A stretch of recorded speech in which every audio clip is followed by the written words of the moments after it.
What's up, everyone? Welcome to the podcast, a show dedicated to talking about all the poggers things in life, like music, A show content with creation, and video Dave. games. You just keep rolling with it. I'm one of your co-hosts, JesseKazam.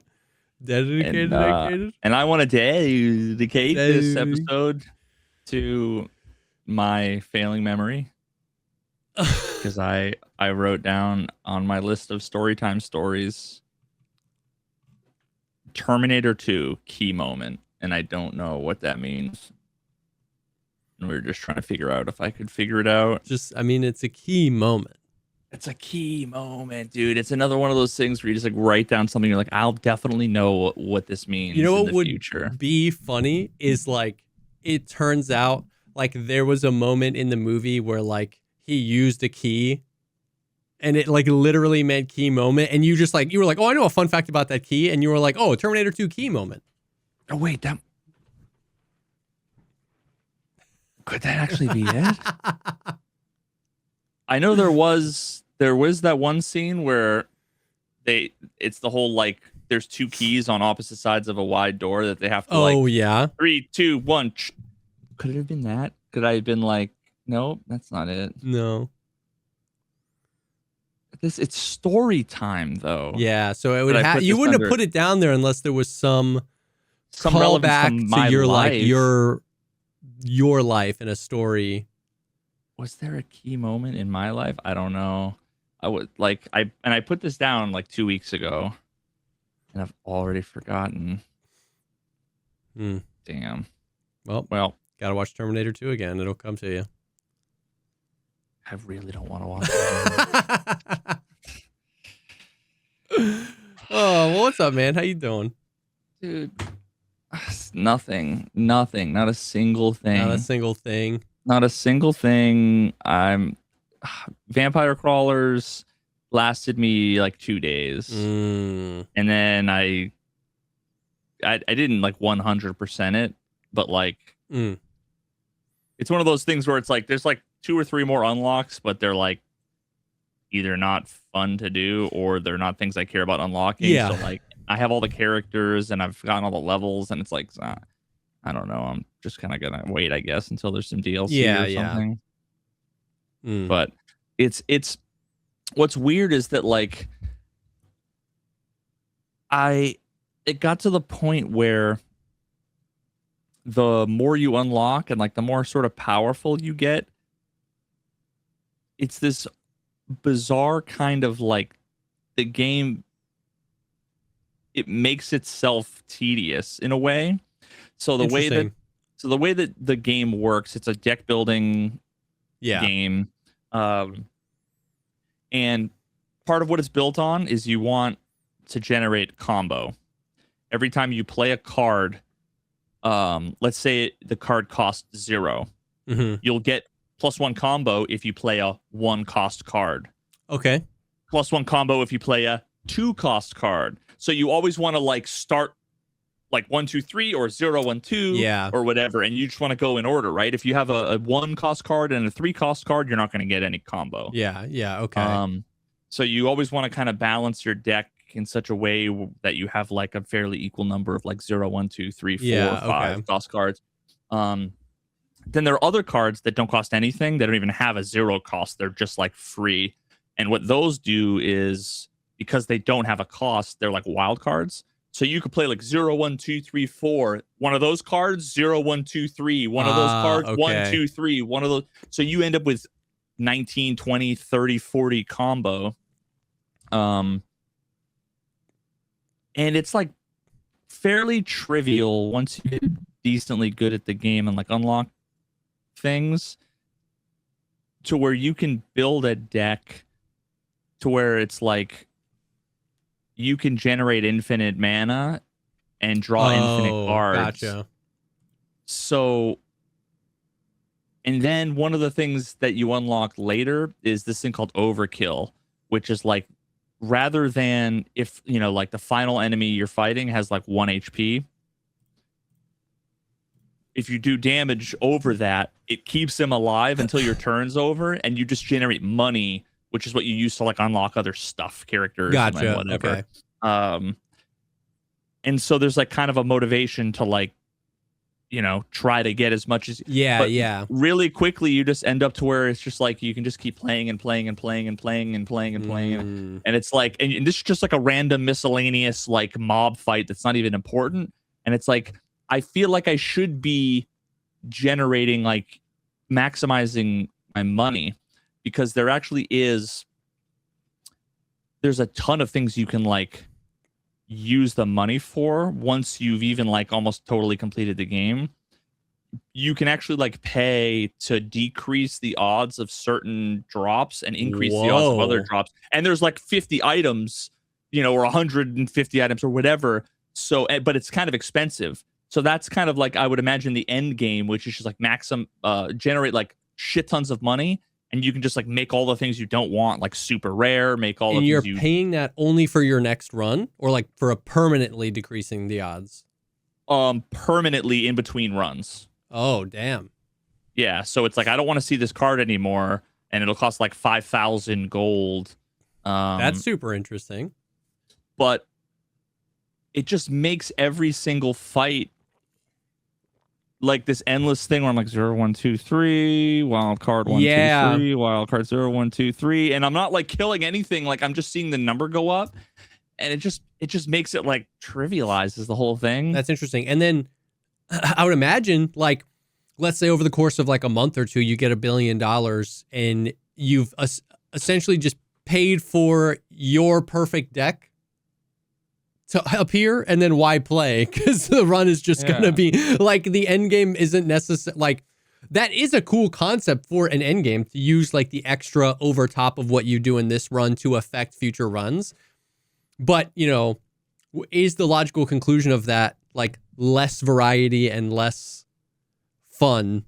You know what I mean? Like, I think part of the replayability of like a Balatro was the cards were always shuffled. You know what I mean? Yeah. And in a run, you could cut. But then when you started your next run, it was a whole deck of cards, and you could get a full house, you know what I mean, right on that first one, or you could get boned. And it's like, if the gold stake deck was all aces, would that be less fun? Kind of, probably. You know what I mean? Like, I don't know.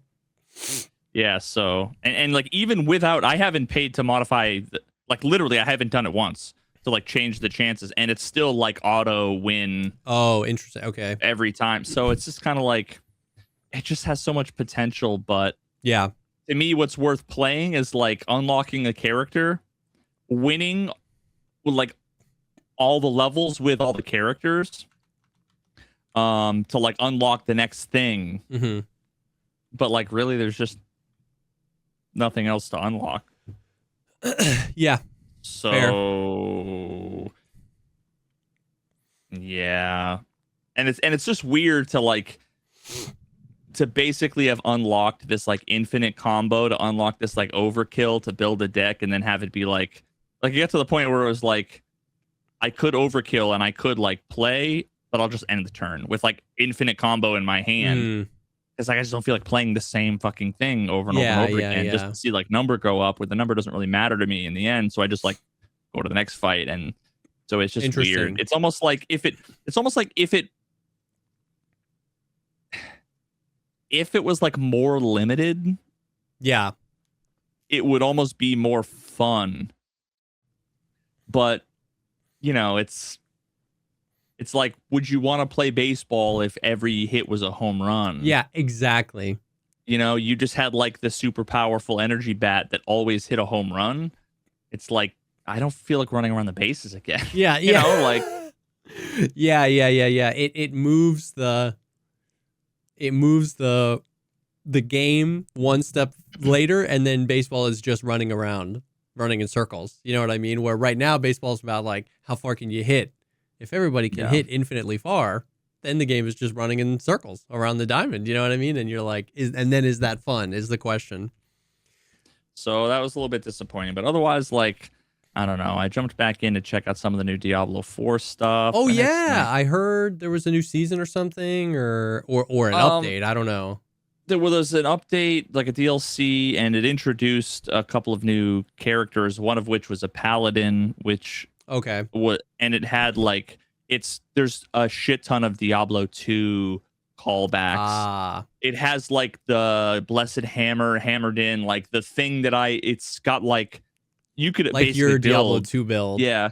And now I haven't gotten to the point where like I'm like level 35 or whatever, but I'm just kind of reminded of how just sort of fucking blech Diablo 4 is, especially compared to PoE 2. Like I'm literally like just watching YouTube videos in the corner. I have like the volume all the way down because the story is so fucking boring, and like the cutscenes and everything are sick, but like I just don't care. I don't even know the characters. I'm not like invested in the stories, so I'm just like following an NPC while they have like dialogue, and I'm stopping in an area, and I'm like, I wonder if we're gonna get ambushed by a bunch of demons that are going to come out of the ground. Oh, demons come out, and I just hold down right click and they all die. Yeah. And it's like, God, it's just so boring compared to PoE. Yeah. So I'm just totally fucking apathied out of my mind, dude. I don't know what games to play. That's brutal. That's tough. That's tough. I feel it. It's so interesting, like so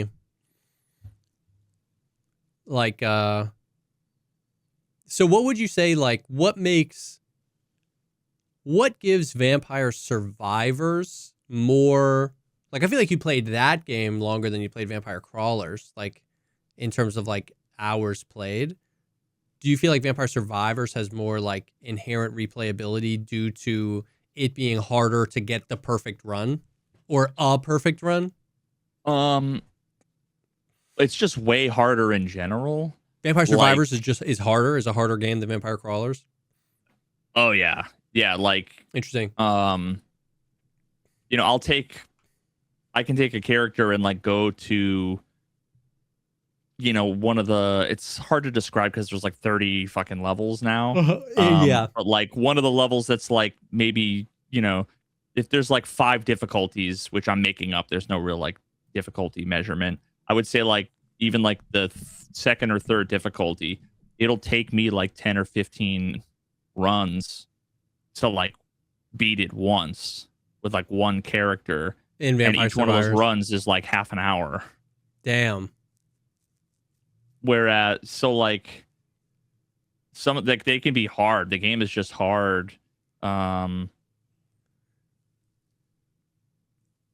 Now there are like certain characters and certain maps where it's like it's just trivial to like face roll, but like there are others where it's like you pick this character and you go to this map.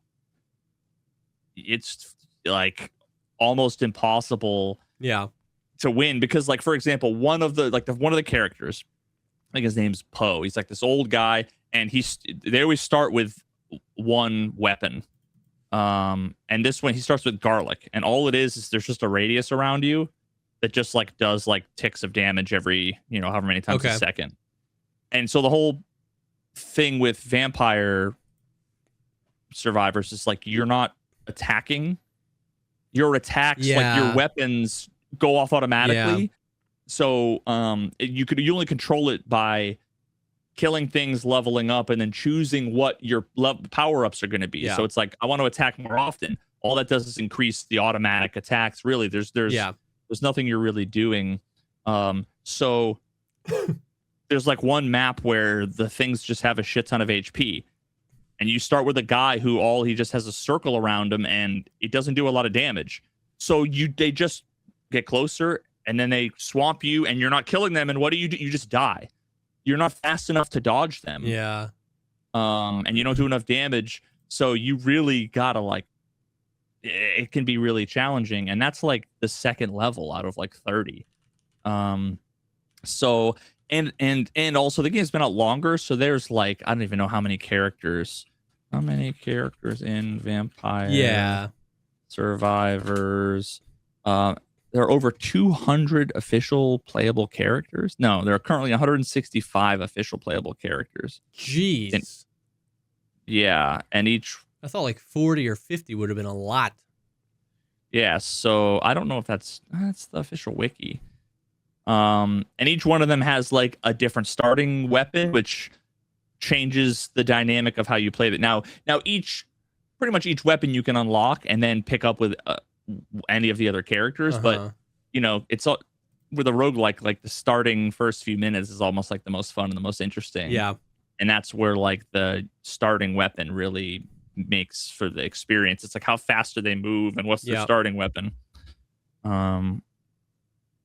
Yeah, so there's just a shit ton of levels and a bunch of characters, and it's also like a lot more. You're just always moving, like Whereas with a card game, I could sit there and like think for a while. It's just a different pace, a different feel. But I think Vampire Crawlers has like insane potential. I just hit it so quickly. Yeah. And I wonder if like they could tune that with the difficulty, or if it's just going to be content, like if that's how they're going to do it, if it's just going from however many characters to hundreds of characters or whatever. But yeah. No, I was just trying to get a gauge for that, because I like, because it's just interesting to see, like, Vampire Crawlers is, like you were saying, like a little bit easier. We were talking about Diablo, and in the past, when we talked about Diablo, when Diablo came out, and I think you had mentioned like a similar thing where like Diablo 4 is like and correct me if I'm wrong, by almost every definition, like a much easier game than like Diablo 2. Like I remember you saying it just like the grind from like 99 to 100 or whatever in Diablo 2 was like exponentially more than the grind in Diablo 4. And I was just, I guess that just kind of pinged my little brain I was like wondering if there's a little bit of that connection to that gaming apathy, where like if games are getting easier to complete and making it easier to like hit that wall faster, because when you did the demo Vampire Crawlers, you were like, fuck, this is it, like this is so sick.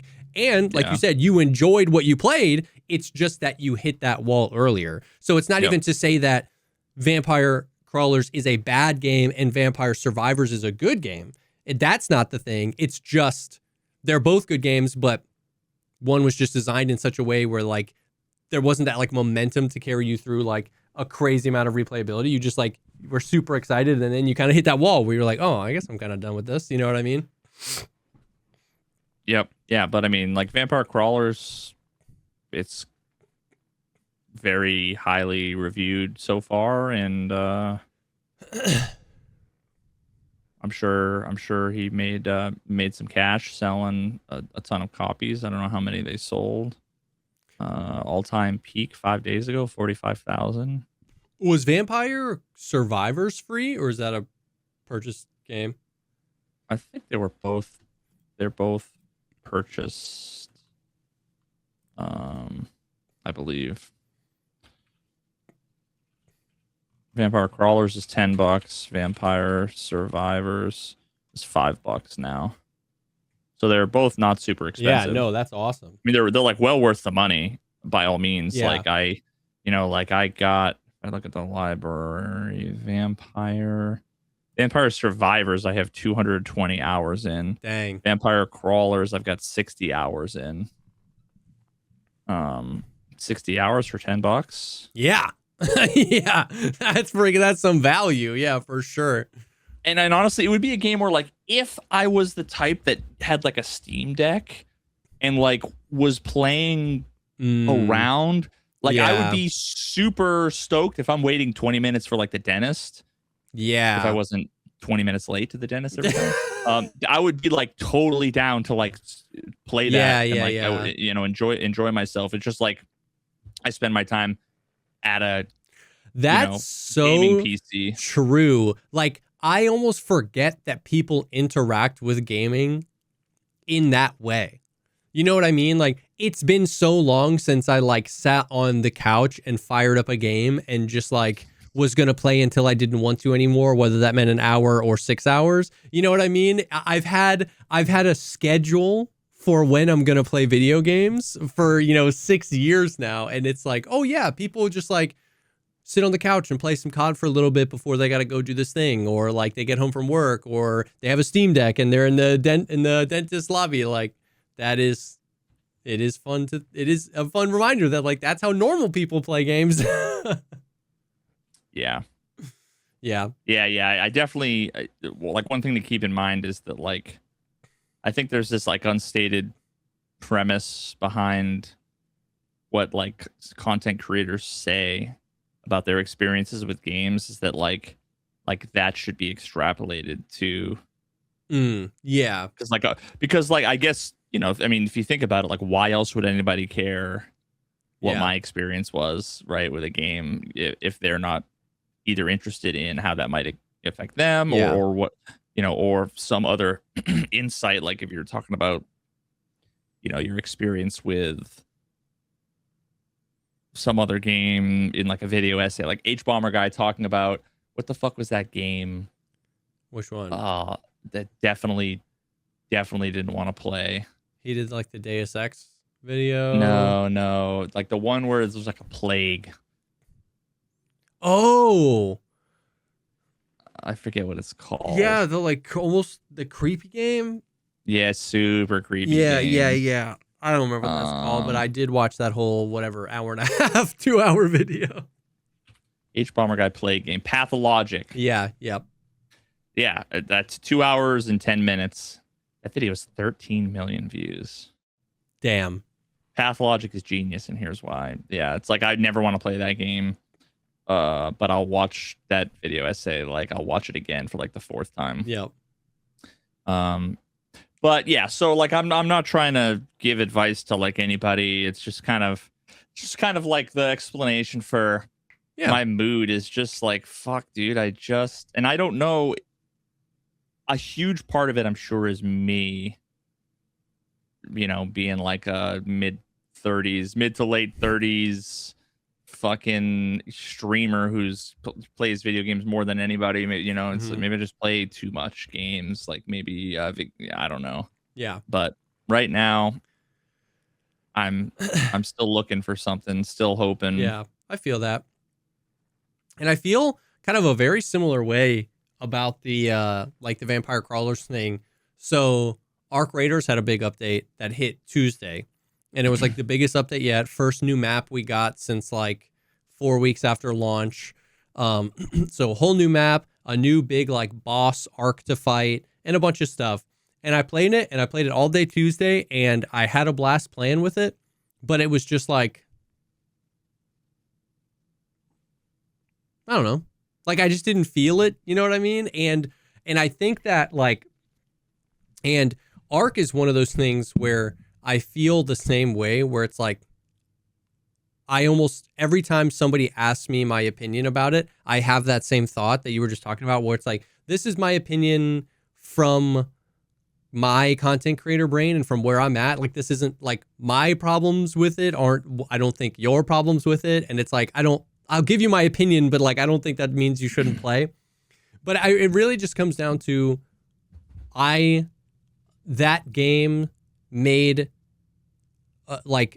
choices to make the game more like casual friendly and easier to accomplish, right? Like everything is just smaller. The amount of content is smaller. The amount of guns is smaller. The amount of missions is smaller. The amount of everything is it's just easier for everybody to experience everything, which just meant I hit that wall of I experienced everything 2, 3, or 4 times so much quicker because of where I'm at and because I sit down all day and I game 40 or 50 or 60 hours a week. You know what I mean? And so, I mean, you remember from the podcast, like when it launched, when it was new, it was like the highest high I had in gaming in so long. It's like even coming back, like it is one of the most beautiful games. It's one of the most original games. The sound design and the soundtrack is S tier. The mechanics are amazing. It was just like, I don't want to use the word shallow because that is like, that has a negative connotation.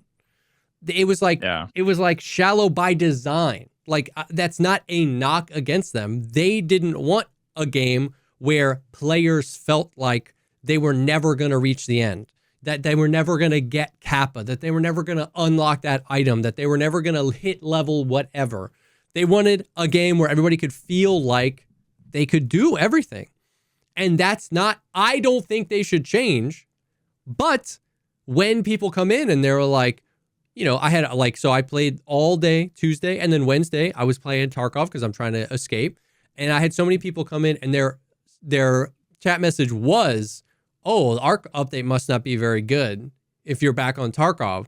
And it's like, no. I don't want you to think that. Like it's awesome and you should go play it. Like if you're excited about it, it's just, I don't want it to change. I would just rather like hold that game in that moment and be like, I mean, what, dude, where's my Steam?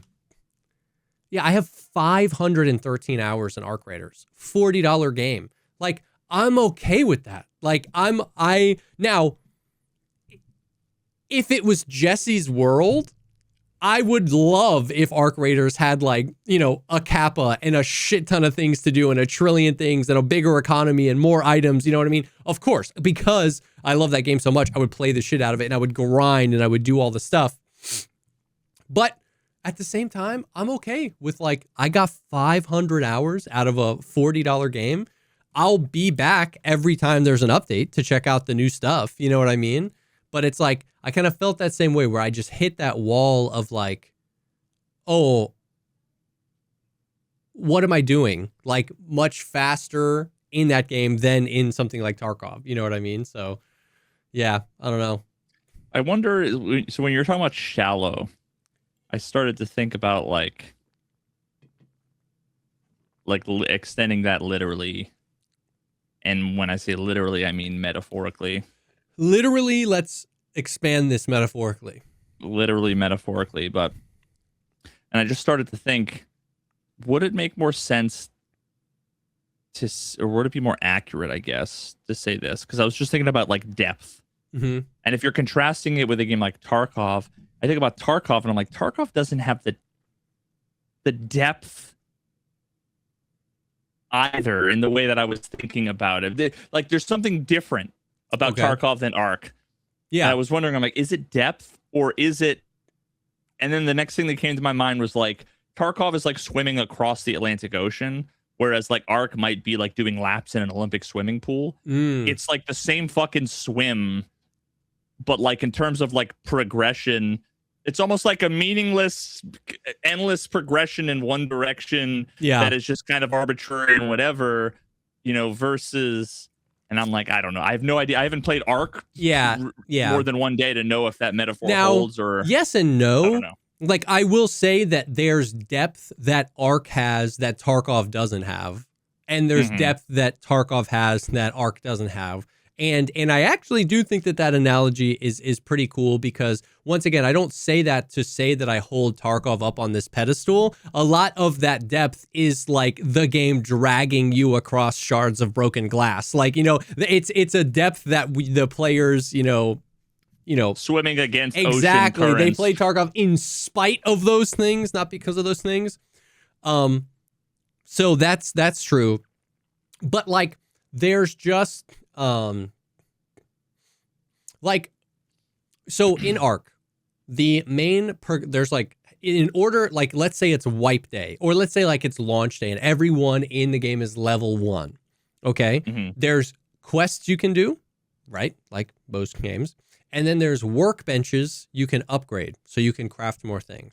Okay. More than one work, like different types of work, like one for ammo. Yeah, 6 workbenches that you can upgrade from level 1 up to level 3. So 6 workbenches up to level 3. And there's a bunch of quests you can do. And max level is level 75. And each level you get a skill point. So you have 75 skill points to, you know, put in your skill tree. Okay. Okay. There's like 70 quests in the game. And they don't give you XP when you complete them. I'm sure you get some kind of reward. You'll sometimes like you get like or mats or something. Sometimes you get like 2 grenades. Oh. And sometimes you get like some glow sticks. And every once in a while you get like a blueprint. Right?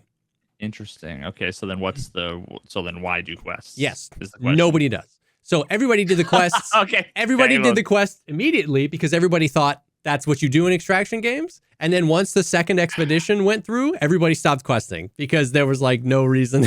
Nobody quests. So now you take like this fundamental thing, right? And you kind of set it aside. Now you can quest because it gives you something to do, but there's no compelling reason to. So then the progression is largely upgrading these workbenches because they enable you to craft more stuff, right? The workbenches and then the blueprints. You want to find blueprints because once you learn the blueprint, you can craft the thing. Blueprints are entirely RNG. You just have to keep playing, right, until you find all the blueprints.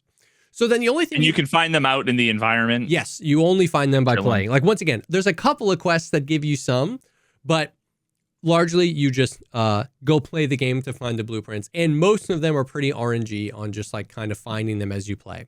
So that's a progression curve, but it's not one with you have a whole lot of agency over, right? You just kind of have to keep farming and find them. So then the progression you have the most agency over is working on leveling up these workbenches, right? Okay. At this point in the game, with everybody's knowledge of just like reverse engineering, like, oh, I know I get bastion cells from this guy. I know I can normally get around 6 if I kill him. I know how to kill him the best because the game's been out for 6 months.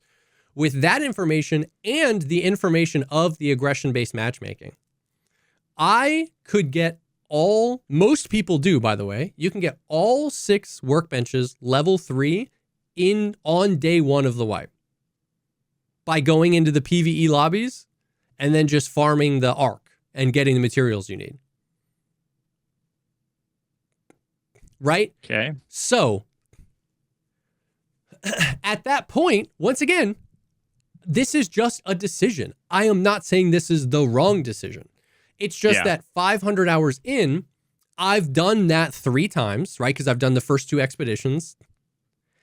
And there's because the progression curve is so short, I can do it in 1 day. There's not a lot of room for that like variety to happen. And so this is where I say, like, once again, I'm not saying I put Tarkov up on this pedestal as this perfect game, but this is where when you contrast that to Tarkov, even just getting max traders is going to take you like, like a normal person, like a month. Like a normal person would, like a normal person, like adult with a family is like never going to get max traders unless they neglect their family. Which means there's so much room for like, oh, last wipe, this quest took me forever and I got it done first try this time. You know, last wipe, this boss killed me 5 times. I got him. I learned how to kill and I got him this time. Now, once again, that also opens opportunity for negative experiences where last wipe you killed on your first interchange run, and this wipe you did 100 interchange runs before you even saw him because BSG put the spawn chance at 4%, right? So, but I'm saying that's kind of what I'm saying is like that's why I'm not saying Tarkov does it better and Ark does it worse. It's just decisions, man. Sometimes the Tarkov way is so much more rewarding, and sometimes the Tarkov way makes me want to commit Sudoku, right? But the Ark way was unbelievably fun for a couple hundred hours. And then to me, I just hit that wall where it was like, do I want to do that again? And the answer was just no. You know what I mean? And that's not a bad thing. You know what I mean? And then so beyond that, it's like, okay, well, how's like the PvP side of things? Because in Tarkov, even when you're done with the progression of the game, what kept me going for a really long time, when I kind of like, because it was like 2.5 years ago, I was like, I'm done getting Kappa. I got 6 wipes in a row. I got Kappa. I was done. But I still really enjoyed playing Tarkov for the next like year or so because I was just largely in it for the dynamic PvP content. Yep. And once again, in Ark for me, because there's such a limited amount of weapons, right? Like when you go back to those Tarkov streams, I'm using MP9s, I'm using MP5s, I'm using fucking, like PPSHs because variety's the spice of life and it's fun to like go in with a shitty gun. Yeah, and there's a lot of variety even with a single gun with like how it's going to feel, how it's going to perform. Some weird ass SKS build, you know what I mean? Yeah. It's like whatever. In Ark, there's like 11 guns. And like you can modify them, but I would imagine there's just like probably 3 slots or something. You can modify them, and there's like, a couple of modification slots, and in each slot you can put 2 or 3 different things, right? Like there's a decent amount of modifications, but so there's just, and this is just kind of inherently with like, anytime the game has there's like a inverse square law where the longer the time to kill is, the less fun memey guns you can use. Right? The longer the time to kill is, you kind of have to use the meta thing, because if he's using the meta thing and you're using the meme thing and you start and then he just turns around and only a couple of those, and that's another place, once again, not that Tarkov's a perfect game, that's another place Tarkov shines, bro, is you can go in with a 5-7 and you're probably gonna die, but you might drop the fucking juicer that had a ULAC and no face cover. Dunk, dead. I don't know. Going in with a 5-7 is when I somehow would end up tapping the beefiest guy I've ever seen in my entire life. Yes, because, and I truly believe, because there's some subconscious thing where you can't like flow state. You have to lock in when you have a 5-7 because you know you have to hit your shots. Whereas there's like a subconscious mental crutch when you have an M4 with 60 rounders and 995, right? Yeah, and you also have to kind of play like a maniac, because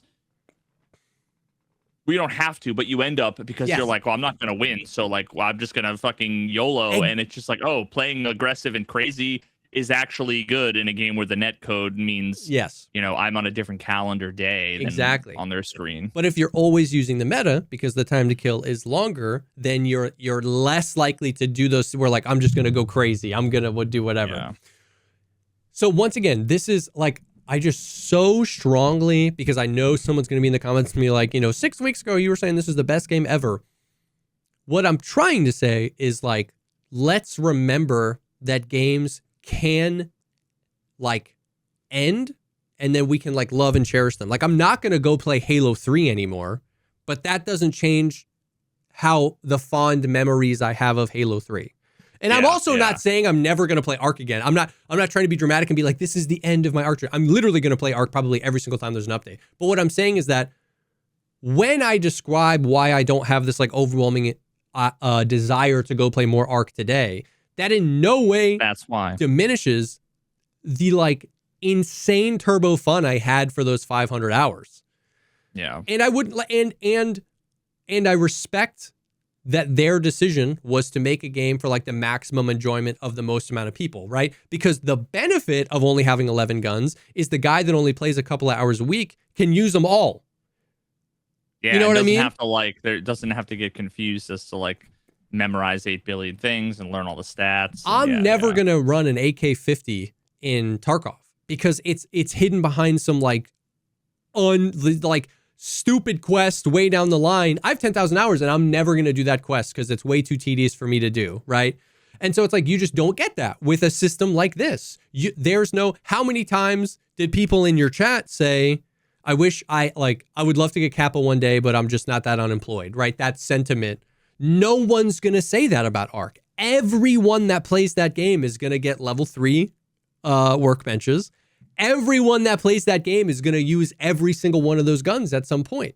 So it's like, I've been thinking about this a lot lately. It's just the classic like RPG skill points, right? You have 10 points and you can put that into like longevity in content, accessibility to game, and difficulty, right? And Tarkov put all the points into difficulty and longevity and no points into accessibility.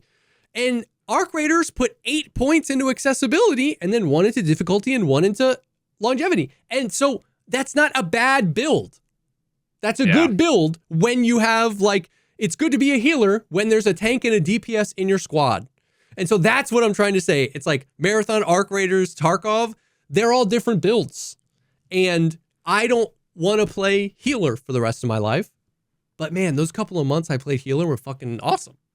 You know what I mean? Like that's, and sometimes you're in the mode for that, the mood for that, and sometimes you're not. And so like, someday tomorrow you might be like, I'm all about Ark for the next week, and no desire to play Tarkov. And you know what, Jesse? You don't have to justify it. And anyone who makes the assumption as if what you want to play or how you feel about a thing needs to be extrapolated to anything else can go fuck themselves. And I said it. You have them come talk to me. All right. I will. I'll be like, hey. Yeah. So I felt that a little bit, that like like the new Ark update hit. It was a big update. The new map is really cool. And I was playing and I like wanted to feel more than I was feeling. You know what I mean? Yeah. It was like I wanted to, but I was just like, yeah, I don't know, like, because they didn't add to the difficulty and they didn't add to the like longevity of the content. It was just like a new place to do the similar thing. The new boss fight was sick. They do that shit so well. But yeah, I don't know. I think about this all the time. In an alternate universe, because I don't even think we have the technology for this, but Arc Raiders would have been so good as an open world MMO. Basically, like, do you ever play RuneScape? Negative. Okay. Did you? Yes. When I was in Really? When I was in 9th grade, this is one of the only like like PC games. When I was in 9th grade, I went to this boarding school and you had to have a laptop. My parents bought me a Compaq, COMPAQ. You remember that brand? A Compaq laptop for school. The fact that you had to ask me if I remember that brand, yeah, makes me feel old. Yeah, I remember. And I had a Compaq laptop and I played RuneScape on it more than I ever did any of my homework, and it was lit. Is that what would be today old school RuneScape? Yes. Okay, yeah, because I always thought it was so funny, dude. For like 5 years, people were talking about OSRS. OSRS, yeah. And I always thought they were talking about OSU.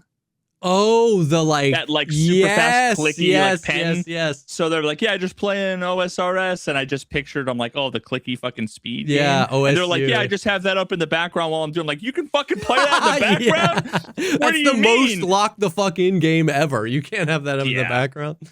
That confused me for a long time. Yeah, but interesting. Now I never played it.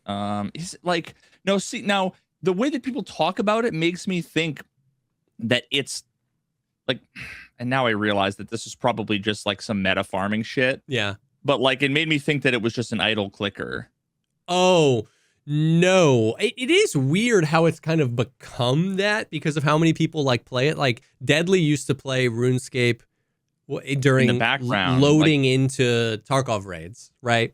Yeah, is it more like Diablo 1 kind of, or it's just grindy, and that's why. So once again, I don't have a Diablo analog, but it's a very grindy game. There's like tons of skills, and like I remember doing wood cutting and just like for hours and hours and hours and hours, just like chopping down trees and then chopping up the wood and like just like leveling up. That's all I know of the game is people like chopping trees for hours and hours and hours to get level 99 fucking wood chopping or whatever. Yeah. But like it's a but so like I don't know what the game is. Yeah. Do you like go through dungeons and kill things and like or okay, yeah. So it's like there's a game there. Yes, yeah. It's like a sandbox MMO where this like huge open map and you can kind of go and there's like story and quests you can do, but you can kind of go do whatever you want. There's monsters and dungeons and higher level places, and you can be like a mage or like, you know, all the different classes.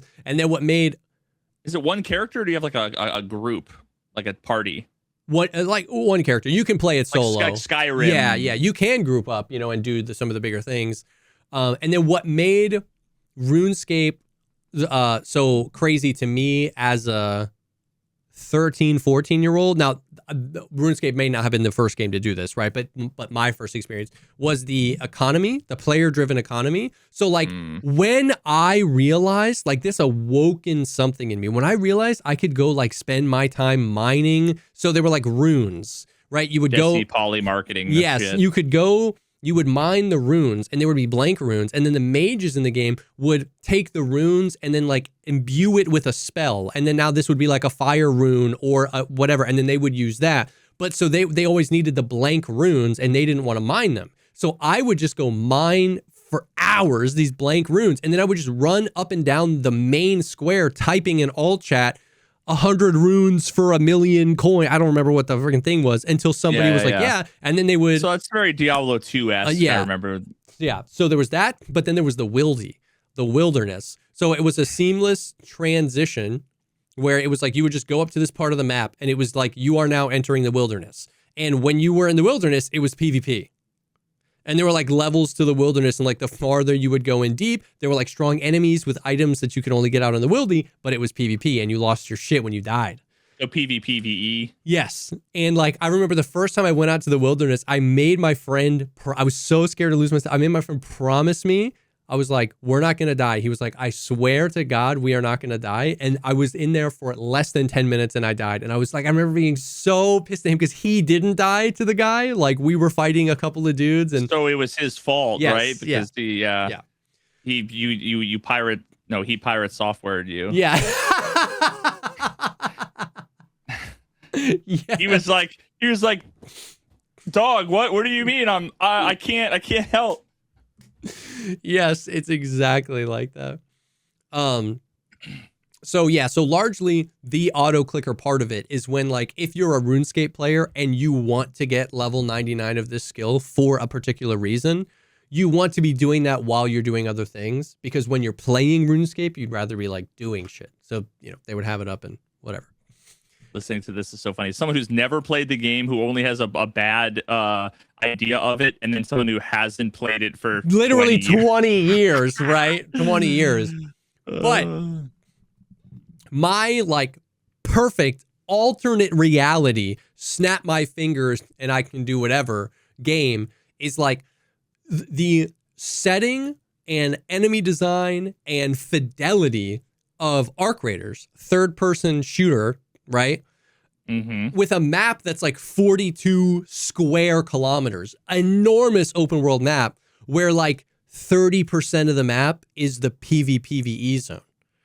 Because that would, in my brain, that fits the setting of the world so much, because you would have these like in the PvE areas, you could have these like insane huge dungeon boss fights where like the queen arc and the matriarch and all these like building sized arc. Oh, it almost has like WoW. Yes, they would crash like down and then everybody would like go defeat the thing, like public events. And then isn't that Destiny? So okay. Another game I didn't play. So kind of the thing with Destiny is like so Destiny was basically that, but everything instanced out. Dude, Nate is laughing so hard because I was crashing the fuck out in my chat because so many people were listening to what I was saying and saying that's literally Destiny, but it's not. Because in Destiny, the maps are small and instanced. So when you are on a spaceship, you are looking at planets. Yeah. And when I click Venus, I go there and it's like a medium-sized map with maybe like 50 other players. And there can be public events. But if I want to then go to Mars, I have to fly back to space and then fly to Mars. It's not one open world. Oh, so Starfield. Gotcha. And then the PvP in Destiny is a separate playlist that's like COD. Like you can play deathmatch or capture the flag or whatever. It's not PvPvE. It's like round-based TDM with Destiny. Whereas RuneScape was like, it was all happening in this map. And you would just like go to the PvP portion, and the PvP portion was PvPvE. And it was like all in service of this thing. But like in a universe where like I got to play the beauty and fidelity of Arc Raiders and like spend hours and hours and hours and hours and hours and hours and hours and hours grinding my like gunsmithing soft skill. Oh my God. That would just be my comfort game, like until the end of time. And then like gearing up. Oh, open world Tarkov. Yeah. But with a much better setting a la Arc Raiders, because then you've heard me talk about this before. If the enemies aren't people, the enemies are infinitely easier to balance because you could never make Killa a fight like the matriarch. Just make the bots, literally. And Terminator 2 key moment. All I thought about was Imagine that was, oh my God. If you remembered it as a result of that, that would be insane. Oh, that'd be incredible. But yeah, so like the thing is, imagine open world Dragons. Tarkov, but half of it is PvE and all the mechanics of RuneScape and all the visual fidelity and setting and world building of Arc Raiders. It's my perfect game. Perfect game. Now, I feel like there could be like Tarkov, I think fidelity wise is a pretty beautiful game. I mean, maybe I'm just nostalgically thinking about like a Shoreline Sunset. There is a beauty to like. I think Tarkov is beautiful in like. I don't know a good example. I think Tarkov is beautiful in the way that like Metal Gear Solid is beautiful. Like I don't think it's graphically beautiful. I think it's really good at world building, which I also think Arc Raiders is good at, plus Red Dead Redemption 2 levels of fidelity. Interesting. That's why I need to like look at Arc again, because whenever I look at Arc, to me it's like I get the same. Well, maybe people would like nod their head and go, yeah, but to me it was just all like abandoned metal buildings and like swamp. Yeah. Like almost like what was that game that had everybody said had Steam audio, but it had really good audio, and it was kind of like vaguely extraction shooter, but it was like you're killing like weird like zombie things. It's almost Western-esque, but not Western-esque. It'll make sense what I'm saying. Yeah, why am I not? Hunt Showdown. Hunt Showdown. To me, like, it's also a beautiful game. This probably won't make sense, but like when I picture Arc and Hunt Showdown are almost interchangeable for like a quick thing. Maybe that's just because I only played for one day and I only played one map and I just ran around in the swamps for most of the time. So that's probably why. Yeah. So what Arc does unbelievably well, in my opinion, is this crazy like sense of scale. The maps are not as big as they look, but they make you feel incredibly small. Like I was on the new map today, which everybody's freaking out on Twitter because they're like, oh, like the map is great, but it's another small map. We want a big map. And I looked over and you can like ping something. And I was like, I swear to God, that's 5,000 meters away. And I pinged it and it was like 450 meters away. The scale of the architecture and the buildings and like it feels ginormous and you feel so small. Whereas Hunt feels very like human-like. Like I am 6 foot tall and the tallest building on this map is like 20 feet tall. Whereas like I'm ziplining up a 4,000 foot tall building in Arc. Like the scale is insane. Yeah, Arc had like, there were like, 8-story buildings, but each floor was like a 20-foot ceiling. Yes. So it's almost like, And then that's matched with the fact that like when the queen's on the map, she's like 40 feet tall and stuff like that. Like the scale is unbelievable. The visual fidelity is amazing. The visual storytelling, I think what you said is like Arc was kind of like abandoned buildings, that isn't inherently untrue, but it's also like very specifically a part of the story that humanity's been living underground for however many hundreds of years. And so like, that's just convenient, kind of naturally how that happens.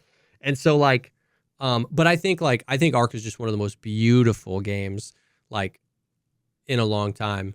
But I do think, once again, I think Tarkov maps have like a beauty to them. They feel so real. They feel lived in. They feel like my bar for a like urban city environment is so high. Like playing any other game, like I played like Active Matter and like you dabble in DayZ or like any of these new games that are in the like realistic thing. It's like just completely empty buildings, like a garbage bag is in there, and like I mean like you'll just go to the most obscure rooms that no one will ever go to in Tarkov, and there's like a rustled up bed and there's like a Bitcoin spawn on the floor, and it's just like it's they did a really good job with that. Their maps are really good. So but yeah, I don't know. What were we talking about? Oh yeah, my perfect game. So that's my perfect game, but it'll never happen. Interesting. Something you said reminded me of, before I forget, I found a YouTube channel that's worth binging a few videos. It was one of those channels that like watching the videos, I was like, fuck, I'm such a inadequate YouTuber content creator. Yeah. But at the same time, it's also like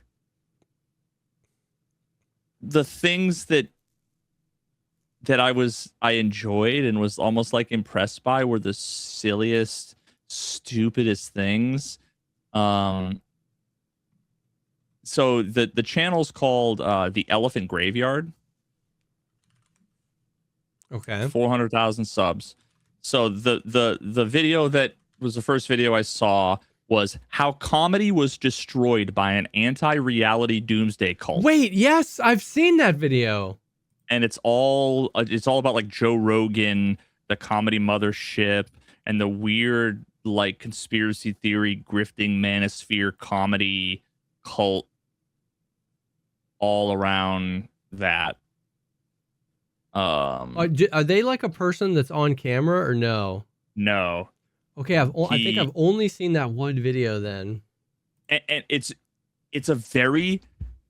just narrating, very straight faced, matter of fact. He's just speaking as like really with a serious tone, but like the things he's saying are so absurd and hilarious.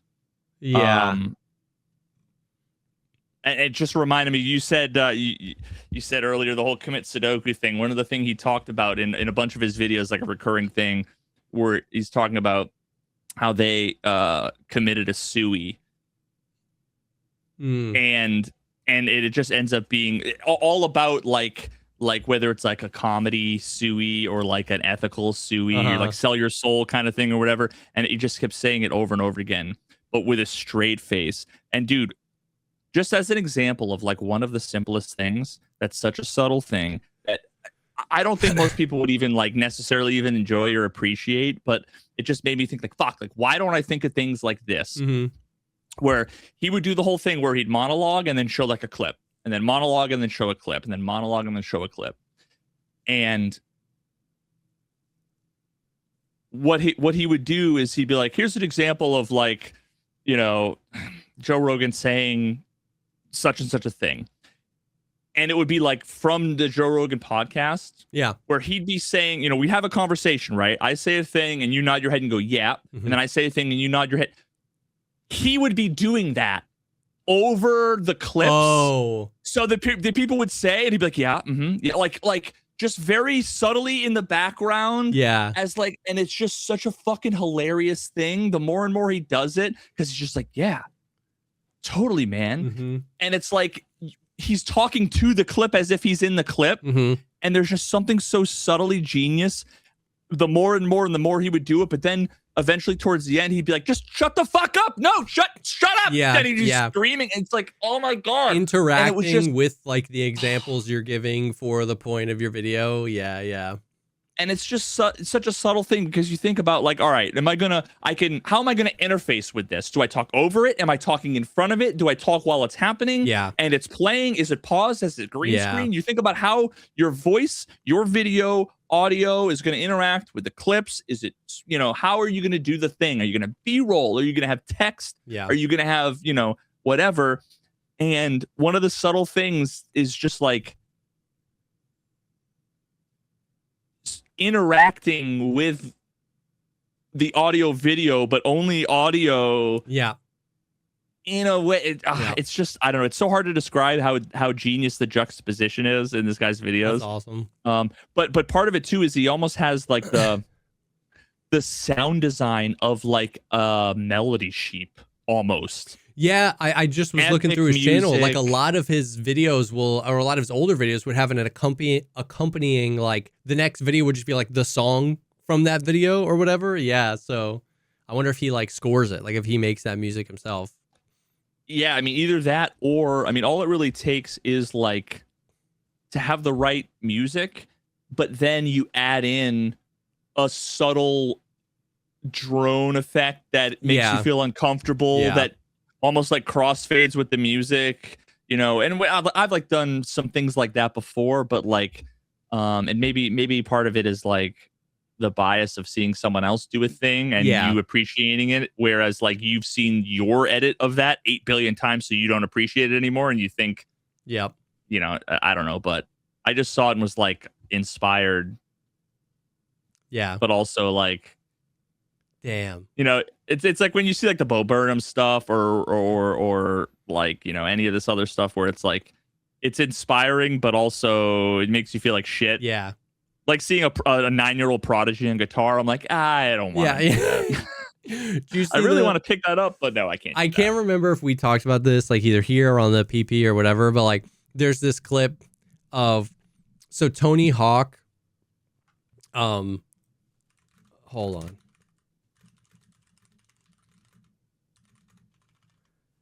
Yeah, okay, so like Tony Hawk was the first person to land a 900 on a skateboard, right? So 360, whatever. And I saw, so like older, like modern Tony Hawk was in it, in like a press thing, but he was talking to this like young skateboarding prodigy who, like, I swear to God, could not have been more than 12 years old. And the interviewer asked Tony Hawk how long it took him to land the 900. And Tony was like, I was working on that for like 3 years. Right. Yeah. And then I remember like him building up to that, attempting it. Like I saw that shit live. And then they asked the kid, they were like, how long from when you landed a 720 to when you landed in the 900? And he was like 3 days. And Tony just like laughed and like couldn't even handle that. Like, you know what I mean? And it's bro. Yeah, it's just like the kid was 12 and he's already done the trick it took Tony his whole life to like, yeah, it's crazy. But yeah, that is, I mean, it's funny because like, you know, that guy, Elephant Graveyard, watches videos and feels that way. It just never feels like it when you're watching the video you want your videos to be like. Yeah. It feels like you're the only one that feels inadequate. But I have to remember that person watches someone else's videos. You know, he watches H-Bomber guy's videos and goes, fuck, I'll never make anything as cool as that. You know what I mean? And it just, round and round it goes. But yeah, it's just subtle things like that just like remind you, or they remind me at like how the same goes for music. You think like, sorry, not music, movies, but probably also music too. There's a saying in Texas, but also in Tennessee. How you think you just need like more special effects and bigger budgets. That's how you make like a better movie. And then like somebody releases a movie they filmed on a handheld camcorder on a budget of $12,000 and it's like incredible. Yeah. And how like all he did was have a bunch of fucking B-roll memes and, you know, footage of the subject material, and he wrote like a voiceover and recorded a voiceover. He didn't do any visual effects. He didn't, you know, and it's like, but what he wrote, how he said it, and one or two little details as like a recurring bit, and it's like, it's just next level. You think about H-Bomber guy, his like, I think maybe what you could say is really like unique is the practical effects, which you could call it, of basically just having like a plaster wall up on stilts with like wallpaper. No, like I'm hard pressed to think of a moment in a video essay that will ever top who are they going to sell their houses to, Ben? Fucking Aquaman? Like busting through the wall, The Shining style. Like I saw an interview recently, him talking about that. He like scripts out his whole video and stuff, but like when he like, that was ad-libbed. That was like done last minute, like wasn't a part of his script. He didn't plan it. Which perfection. Just well, here's the thing. I think that, so like, to extend the metaphor a little bit, or not even the metaphor, just because I think this is real. So you said like somebody makes, you know, Avengers Endgame gets made for $500 million and makes $3 billion. And everybody thinks that they need better special effects and higher budgets. Somebody releases a movie that, like you said, they filmed on their phone and it makes $1 billion because it's so good. Undeniably, what happens next? Everybody grabs an iPhone and starts filming and making shitty movies. Yeah. That never ends. This like chasing of the, oh, well, it must have been good because it was on an iPhone. Well, it must have been good because it was on IMAX. And the reality is it's just like good people can tell good stories no matter what. And I really think that, like, if I read word for word, pound for pound, an H-Bomber Guy script, and it had paid somebody to professionally edit it exactly the way, it wouldn't be as good. Because he wrote that from his perspective, in his voice, in his internal voice. Exactly. He wrote it in his personality. And so like you're someone, I think, that does that fantastically. You'll never feel like you do that fantastically, because who the fuck likes their own personality? And I also I don't see my personality so much either. I don't think it's bad to look at other videos and look at the, right, like the lighting and the effects and those things and be like, oh, can I elevate my videos? Like, I'm not at all saying that that's bad, but I'm just saying it's like, it's the freaking never ending story of this shit. The people making the best stuff are just making stuff they like. And that confidence is 50% of it. Like, we always used to make fun of our friend John because, like, he, like, almost every single time we all walked out of the house, nothing John was wearing matched.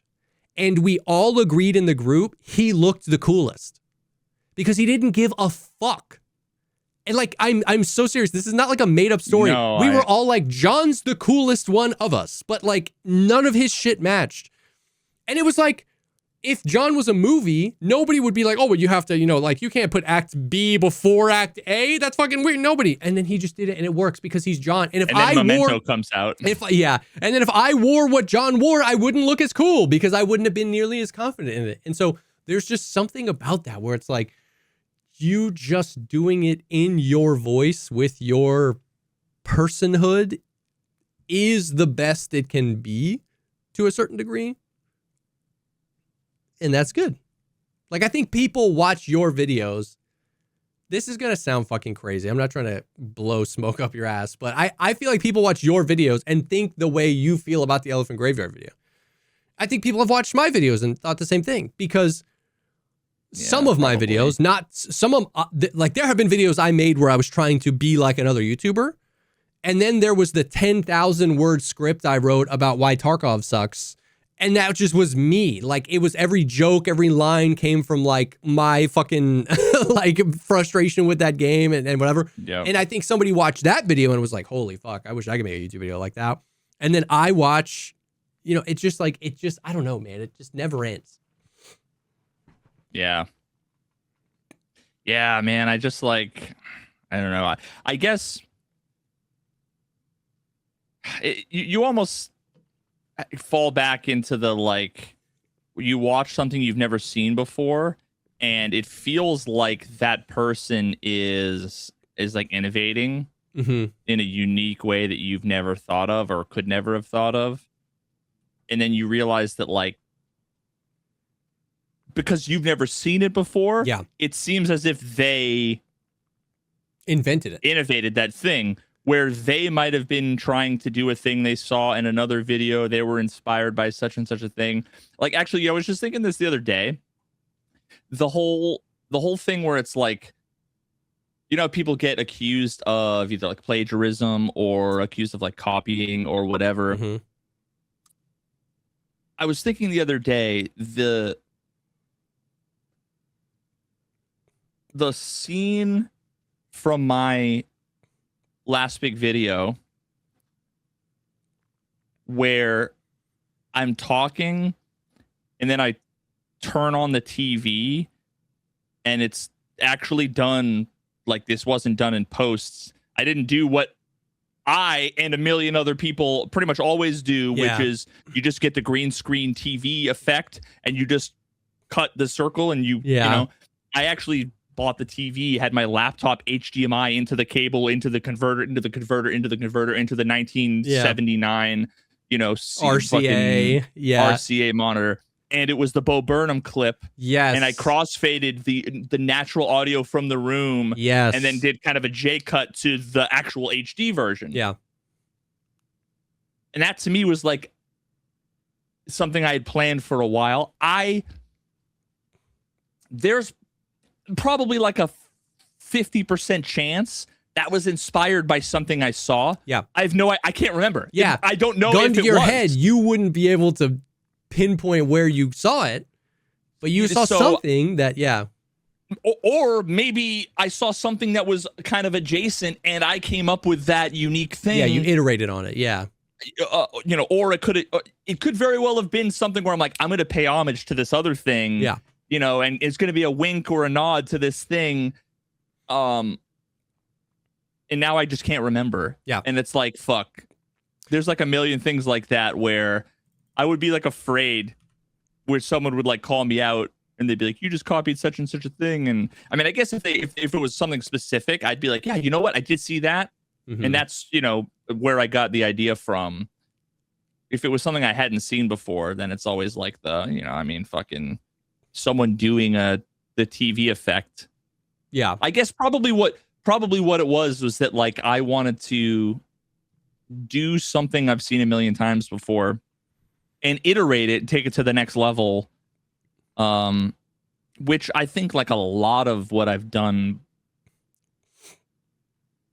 that some people might either attribute to like my style or at least attribute to what set me apart from every other Tarkov content creator, because like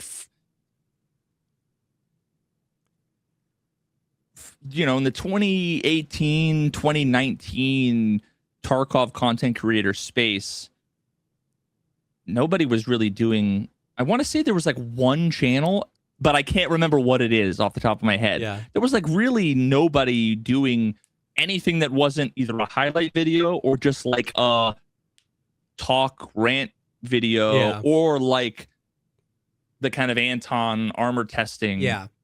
Which really nobody was doing once Anton stopped. Yeah. Anton did it and stopped, and then like 2 months went by, and then I kind of picked up the sort of mantle, and then other people have done it since I stopped.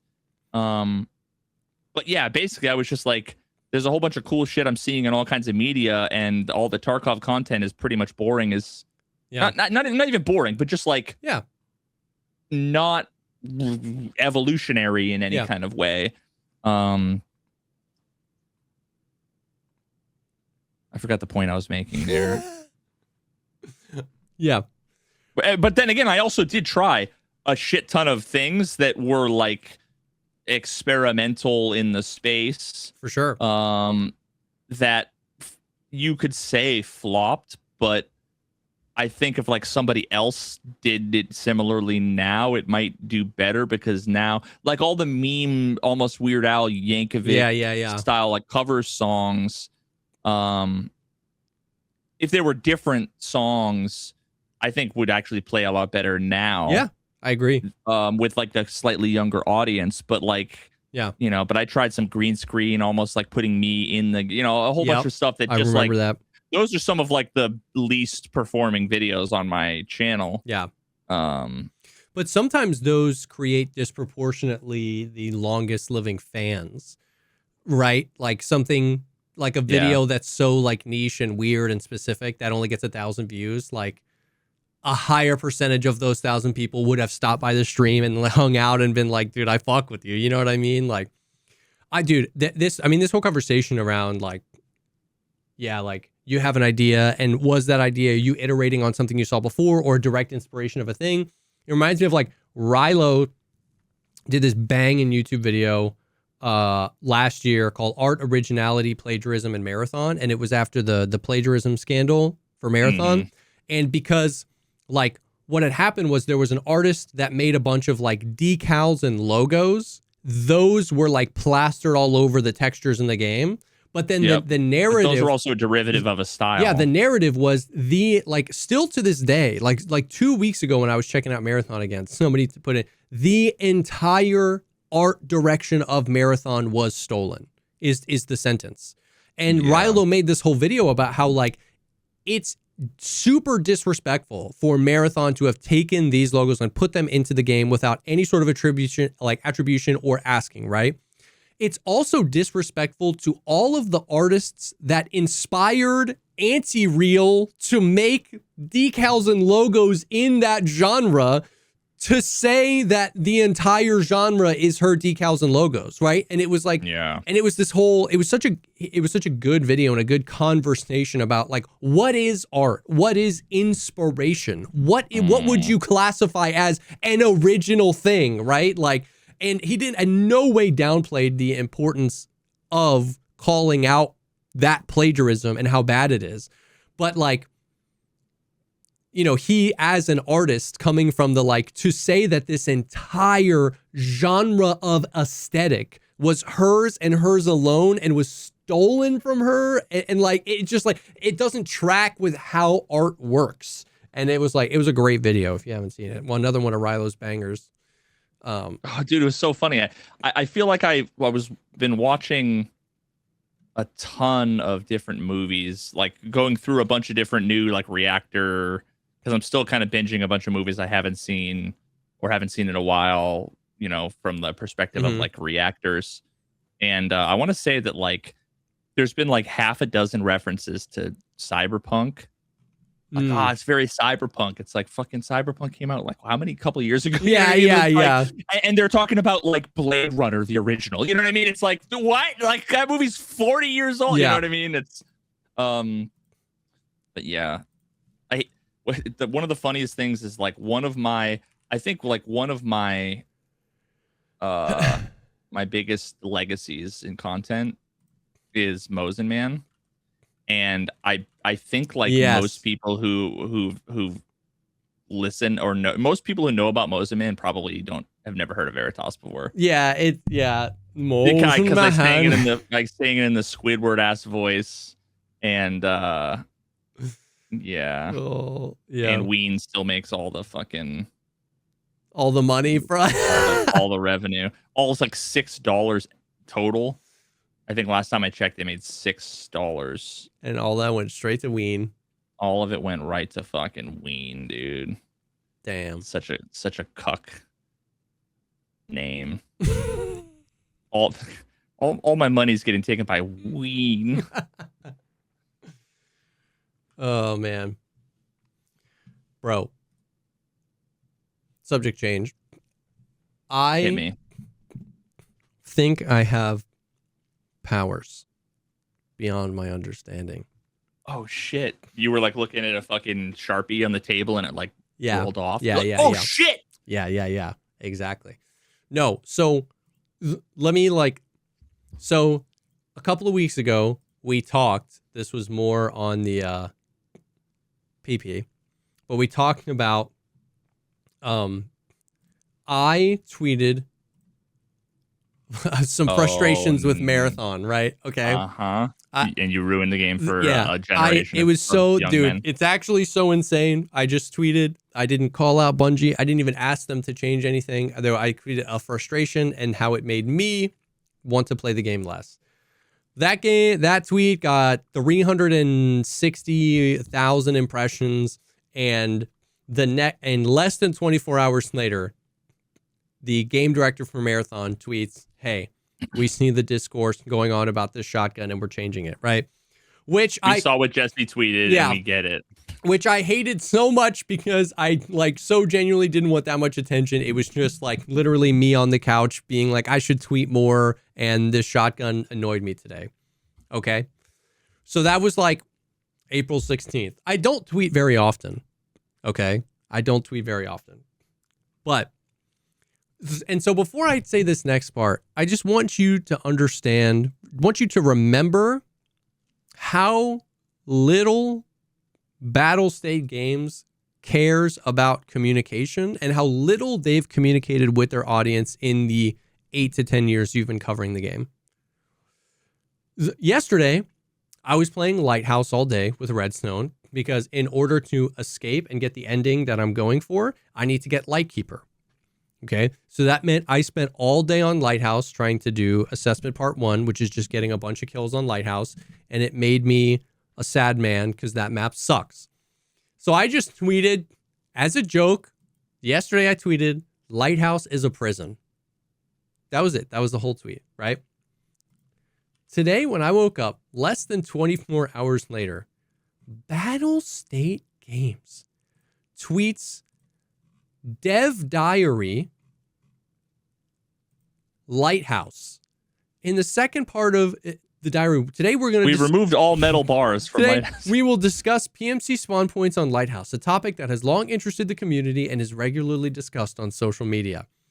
And it's like 1,000 words about like what they've done, the issues that they face, like what the community has suggested, why those things may or may not be good ideas, and what they're working on to make Lighthouse feel better. Bro, tweet at Pete Hegseth. Sorry, wrong cast. Oh shit, wrong cast.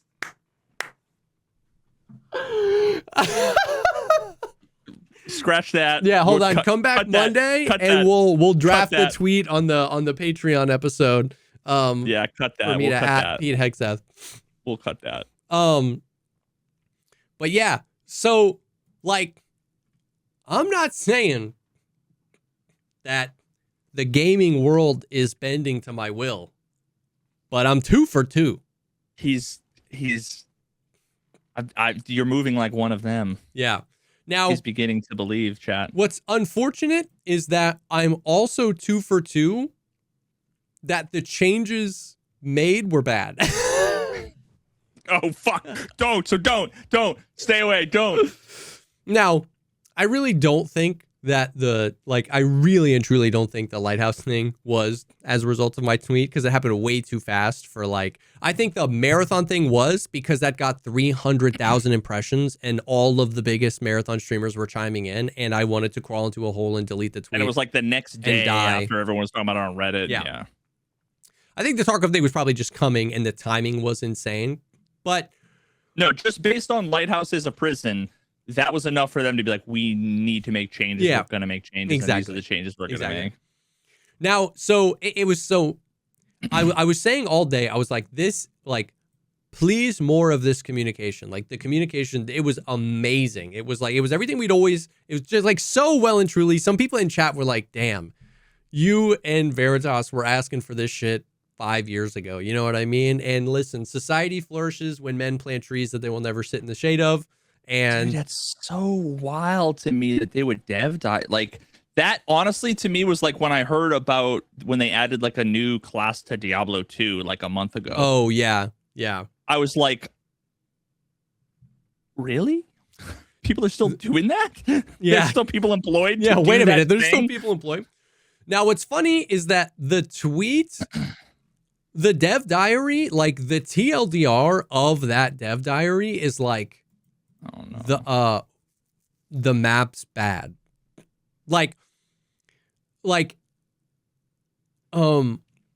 Dude, I'll just what way? I'll just read some of it. So we approach the placement of player spawns with the following restrictions. Spawns should be evenly distributed throughout the location.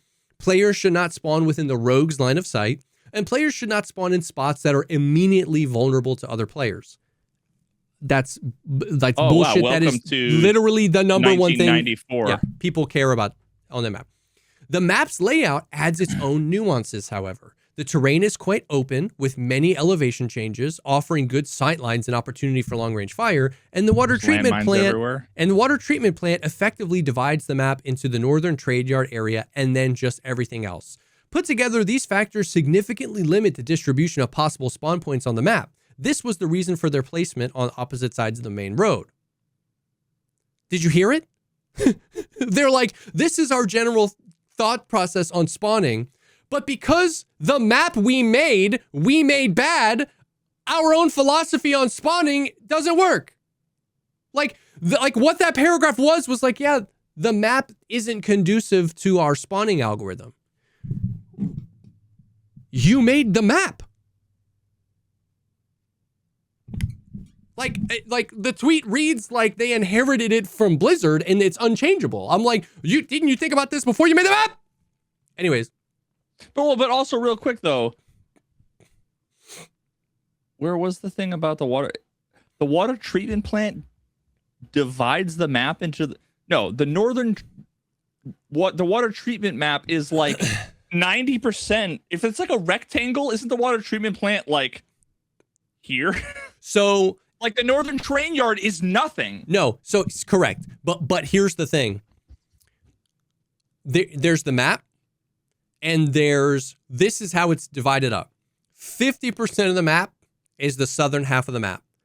The next 25% of the map, bears can't spawn or they'll instantly die to rogues. The next 25% of the map is the water treatment plant. And the final 25% of the map, bears can't spawn at or they'll instantly die to the rogues.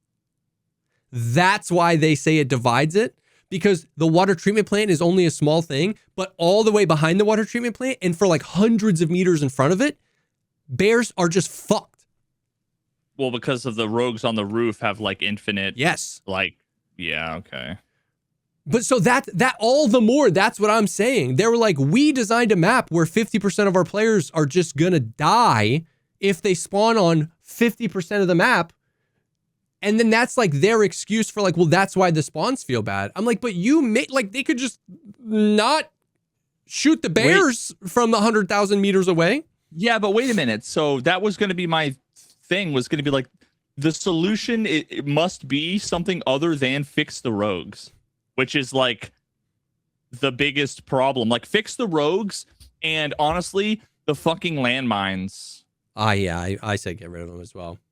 Like the last few times I played the game, like the most recent chunk of time where I played the game, I remember Shoreline was actually, I think it was like one of the last times I played with you, I want to say, on Lighthouse, and I remember spawning in, running 15 feet, and being just fucking dead to a landmine, and just being like, there's no chance this is in this video game. Yeah.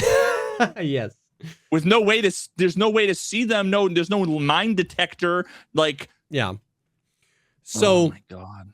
Then the back half of the tweet is like, let's look at specific examples of changes frequently suggested by the community, which is A, remove the spawn points along the shore. We believe that those spawn points are necessary. It's not possible to move every PMC spawn to the other side. Remove them? Yeah, so along the shore? So here's the thing. This tweet showed that they don't have a full understanding of the issues people have with Lighthouse. So some of the issues, and some of the most commonly reported ones, are I spawn and 5 seconds later I die. And then I spawn and then I fucking die.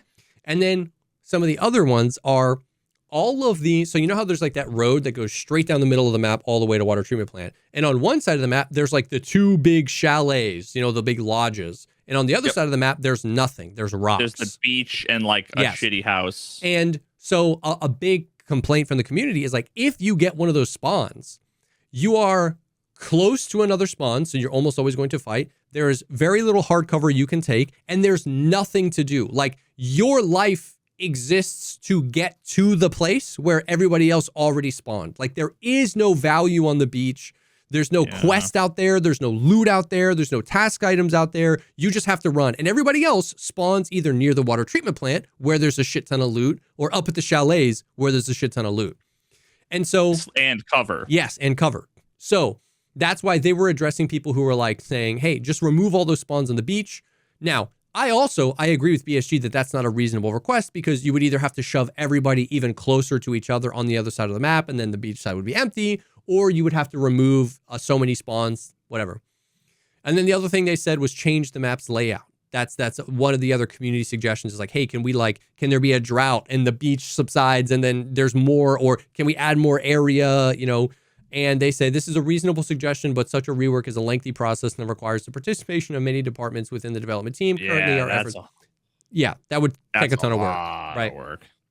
We are looking to find the most optimal distribution of spawn points, and we have made the following changes. We added some spawn points on the northern part of the map, behind covers, so that bears... Is the chalet the northern? No, behind the water treatment plant at the train yard.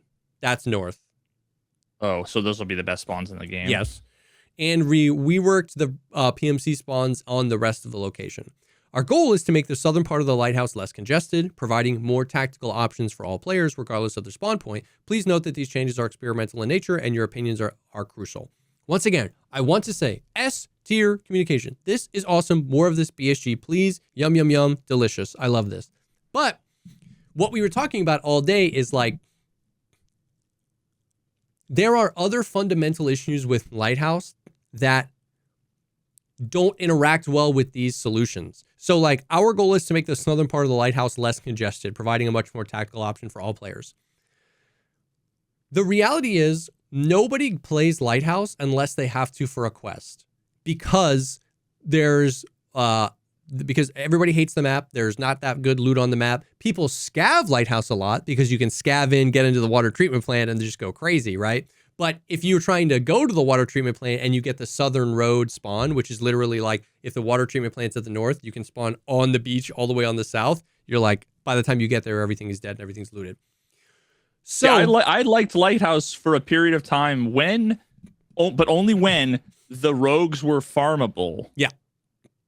Because it was like getting into a repetition sort of farm, just like going to Shoreline and having your 17 room keys. Yes. Yeah. That was enjoyable. They're still farmable, but the loot on them and the loot in the water treatment plant has been nerfed pretty significantly. You can still can.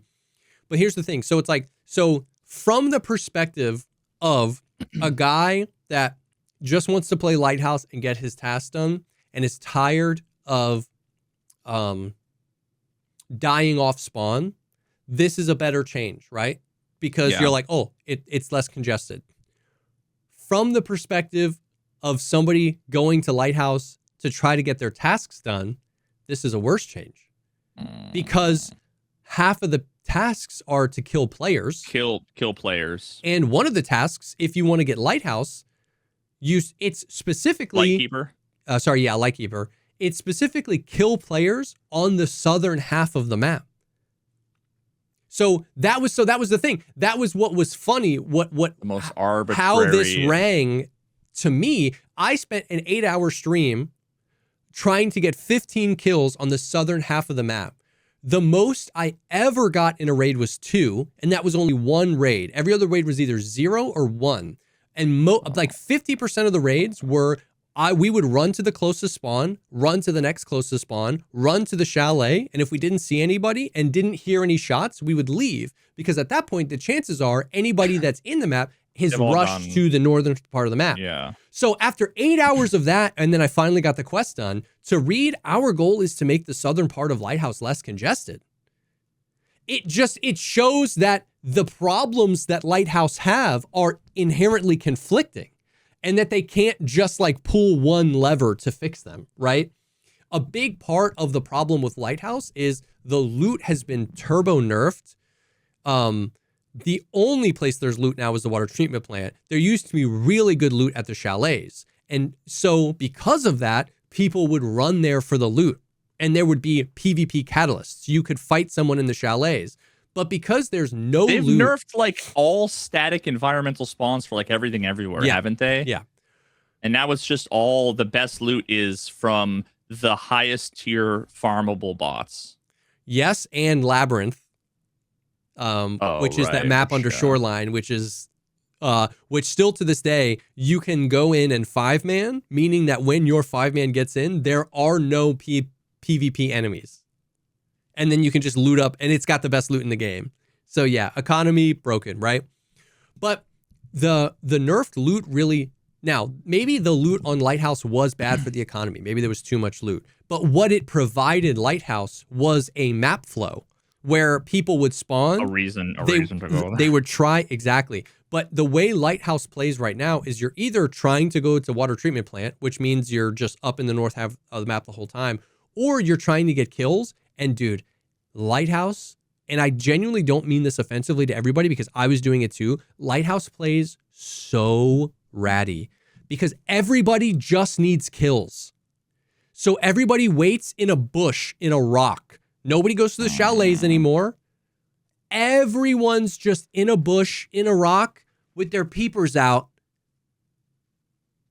waiting to snipe someone. But because no one's running anywhere, because there's nowhere to run, there's nothing to do, nobody gets their snipes. So it took me 6 hours to get my last kills for that map, you know what I mean? And then half of the time when I killed somebody, the femtosecond I went to loot them, I got sniped by the third party who heard our fight, you know what I mean? It was crazy. And so it was like, it was weird to count myself lucky when I got one of the spawns that was close to another spawn so that I could spawn rush that guy and kill him. that didn't feel good either. But I'm trying to get PvP kills done for my task. It was just a mess. So I love this communication, but it just read to me like, we can't make the map better because the map's bad, and we made the map bad. And I was like, well, that's just, I don't know, like that doesn't really do it for me, I guess.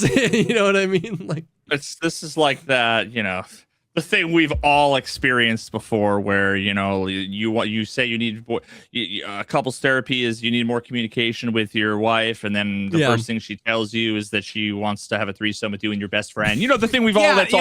Certainly. Yeah. So I think if they added more loot back to the map, added more loot to the chalets, and then maybe added like a marked room in like a bunker under one of the like shoreline spawns or something like that, that would, it's once again, I don't think you can truly fix Lighthouse without a map redesign, but you need to give people a reason to want to go there outside of questing, because that's the beauty of every other map. When you go to customs or streets or shoreline or interchange, there are people playing those maps because they like those maps. And then there are people playing those maps to quest. And some of those quests are PvP quests, some of them are PvE quests, and some of them are like find a thing quests. And so you're bumping into people doing all sorts of types of things. Everyone on Shoreline, everyone on Lighthouse just needs to snipe someone. So everyone's in a bush waiting for someone to snipe. So you need to give people a reason to want to play Lighthouse outside of questing, and then give them more things to do when they're on the map. And so I think if you buff the loot, maybe added like a marked room there, put some of the loot back in the water treatment plant. Bro, what could be now you get a flow again. Imagine underneath one of those, the little like beach houses, because there's like a couple of beach houses. There was like, so like almost like bomb shelter system that connected the chalet and like the beach houses, almost like underground, but with like a loot-ish bunker more closer towards the beach side. Yeah. So if you spawn on the beach, you could go over to that little house, go down the stairs, go into the thing, whatever. That could be kind of fire, that could be sick. I think. Yeah. And then just like fix the rogues, make them not busted, and give them good stuff. And then now spawning near the rogues isn't AIDS anymore. Yeah. You can give them good stuff. And all of that, and then it would be fun. All of that, and remove all the landmines off the mountains. I will die on the hill that like Lighthouse was so much more fun when you could snipe on all those rocks. Like, and I don't even mean always sniping up there. Like one of my most viewed TikToks of all time was me from the water treatment plant spotting a guy camping up there and hitting like a 400-meter shot on him, right? Like, I liked that both ways. Remove all those freaking landmines, bro. Honestly, the only time I ever used the rangefinder was against the rogues on the roof from the hills up there, because that's the only time where like you have time. Yeah. If you see like someone running across the street on like interchange or whatever, you're not gonna like get out your thing and then figure out what you're just gonna fucking pop shots off and hope you eyeballed it. Whereas like with the rogue, you can kind of be like, okay, let me see, 350, you dial it in. Like that was the time where I could actually fucking properly snipe. But I mean, honestly, I would be fine if they kept the mines. If one of those items that you could have in a special slot would go beep, beep, beep, beep, beep, beep, beep, beep, beep, beep, beep, beep, beep, beep. And what would happen if you had it, you look down, and when you're within 5 feet, it would like just pulse red. And then you could just go over and disarm it. That'd be sick. Now instantly, it becomes a fun mini game. Yeah. And it's like not tremendously difficult. No. Yeah. But what would be cool though is imagine you like scav in, and all of a sudden you hear like in the distance like fucking you're like, oh shit, there's a fucking PMC over there. Yep. If it was audible by other people, that would be probably AIDS. They they have that in the game. It's so crazy that this is actually a thing. Wait, a mine detector? No. When they added mortar strikes to the game, they added a quest line that gives you an item that goes in your special slot that beeps before a mortar strike comes in. It warns you that a mortar strike is coming in, but it's audible to everyone. So if you're in a building safe from the mortar strike and somebody else is there, it just lets them know where you are because it just beeps. What happens if you drop it on the ground? I don't know. Does it? Also, that item still exists in the game, but I've not seen a mortar strike in game since that event that happened like 2 years ago. Like technically you can find a blue flare and a blue flare calls in a mortar strike, but like it literally never happens. Do people don't do it, or No. it doesn't work? No, people just don't do it. Because why would you do it? Why would you do it? That's like literally... Because you have to shoot the flare, and then the airstrike is going to happen where the blue flare got shot from. So you have to run up to the enemy, give them a hug, a little kiss, a tap on the butt, shoot the flare, run away, wait 60 seconds for the airstrike to come in, and then it will hopefully maybe hit them. That's like the equivalent of having like a grenade with a 30-second fuse that you have to put in their pocket. Yeah. You like run up, yes. be like, "Ah!" and have them be like, literally. I think as a meme, some man hit the blue flare and then never moved the muscle and didn't die for the entire airstrike. Or he just sat through it? He just sat through it and it never hit him because it just like randomly hits around where the flare is. It's like the red zone. It's like the most useless mechanic. In PUBG. Yeah. Wasn't that like random kind of airstrike-y? Yeah. It's been so long since I played PUBG. And then last little bit of like Tarkov adjacent thing. Has your chat been hounding you about Fragmentary Order? I've never heard of it. Okay, nice. Perfect. That's perfect for the podcast. So, Nikita Bueno started... Oh, I've heard of it. Another company called Core. Yeah, is this the third company? No. So, he started a company, dev company called Core. He's also attached to a new publishing company. I don't know what that's called. But Core is making a game called Fragmentary Order. Yeah, so but what was that space thing? This is it. We thought the name of the game was Core because the Core Twitter account was posting it, but Core is the name of the Core is the publisher, Rant is the studio. Thank you.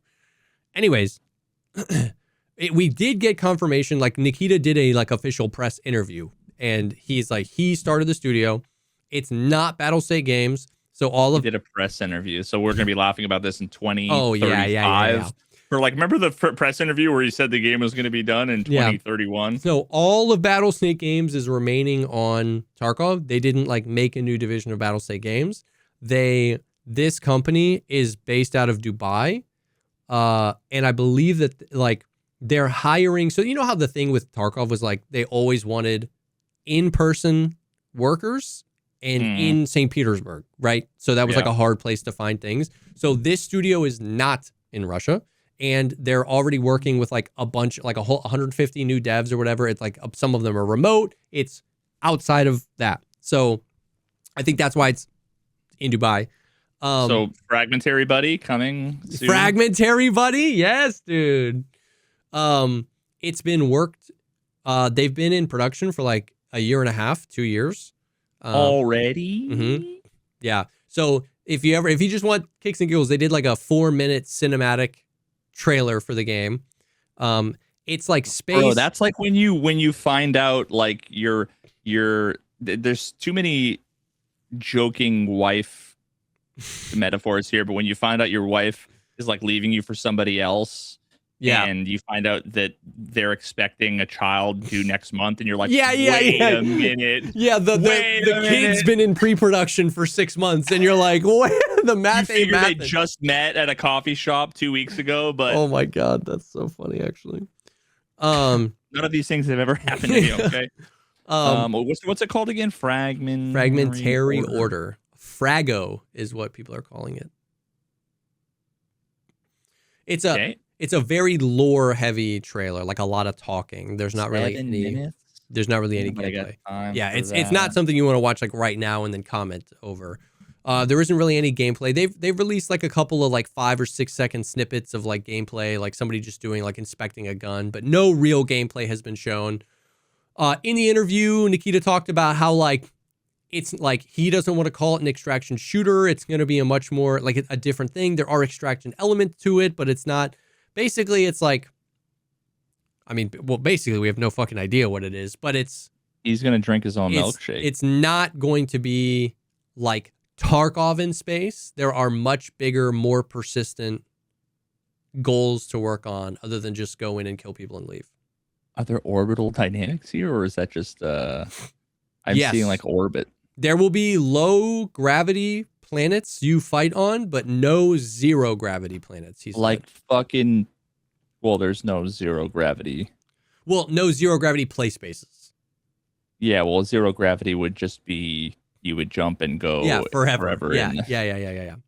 But there will be like multiple different gravities and like, I don't know. It's all very cryptic, and there's no release date, right? Like 2096, I think is a fair expectation. But it's interesting because it's Nikita, and because it's the extraction shooter adjacent, and because it's a new thing to get excited about. Obviously, you had a lot of like Tarkov Andes, you know, like what do you think was the top comment from the Tarkov Andes? Like what would if you were a troglodyte, right? Oh God, sorry, I'm trying to put myself in the. I gotta start drooling. I could see so many things, like either being like, this is a scam, fucking EOD, blah blah blah, or they could go the route of, so like Tarkov, you're just leaving out and took our money, and Tarkov's dead, and like. Why don't you finish one game before you start another game, right? Yeah. Ding, ding, ding. My thought, I had a lot of people that come in expecting me to think that way. Like, my thought is like, Tarkov is beyond repair. Low key, I'm excited. 1.0 is out. Tarkov's done. Let's move on. Low key, the thought of like a Nikita like led kind of like vision quest for a new game, but like they're hiring Unreal Engine developers, right? So like made with what he's learned about Tarkov, like a blank. Basically, what I'm trying to say is like a blank slate sounds kind of appealing to me, low key. Yeah. So like Tarkov it wasn't their first game, but I think given everything that they've done, I want to say it's like their first like real. Not even real game isn't exactly it either. No, because like Contract Wars was like a fully fleshed out game. For sure. But like it's an experience where if he took away key insights from that, which I'm now saying out loud, realizing what the fuck are the chances of that?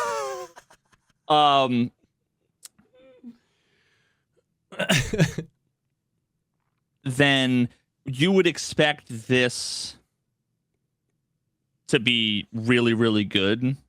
Like, yeah, if I know if I was to work on a software project, with any technology, whether it was like a new technology or something I hadn't had experience in a while, or it was a new language or new frameworks, whatever. The first one would be hobbled together, and it would work, and it would be good in many ways, but in other ways, I'd be like, this is hobbled together. I'm not proud of it. And then the second iteration would be like, fucking wow. You know what I mean? Exactly. So you could extrapolate that here. And I think that that could be said for, like, I would maybe have faith that like performance, sound, anti-cheat. Anti-cheat, except that's just like such a complicated thing. Yes, but I mean like the history of Tarkov was like, you remember they were like, we don't need an anti-cheat, we're gonna build our own, right? Like surely that is not even in their thought, right? Like, you know what I mean? They might not be building something like Valorant alongside the game, But they've, once again, a key insight they've taken away, like, holy fuck, cheaters suck. And, Yeah, so stuff like that, performance, net code, all of these things I could see being massively improved when you're starting from a fresh slate and you've learned a lot. Yeah. Where it's like infinitely astronomically more difficult to like build that into an existing spaghetti factory.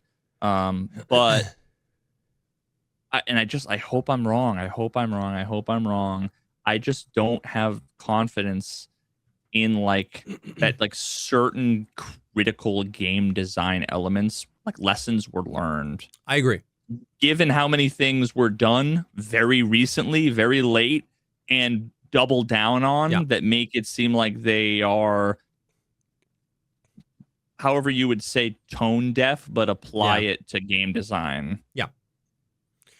Design blind or I'm with you. I basically agree with everything you said, where like on a technical level, I would assume that they have learned a crazy amount of takeaways, that he's learned a crazy amount of takeaways, that he's more willing to like let go and let like people handle certain things, whatever. He's maybe loosened his grip on the vision on some ways, on a technical level. But I also agree that there's a level beyond the technical level, and that's the design level. That's where you and I spend most of our time. Like most of the Maldcast wasn't about like FPS, like the amount of frames we got. Like it wasn't the technical level. Our conversations were largely about that like game design level. These are just choices you make, right? Like they can be executed perfectly and be bad for the game.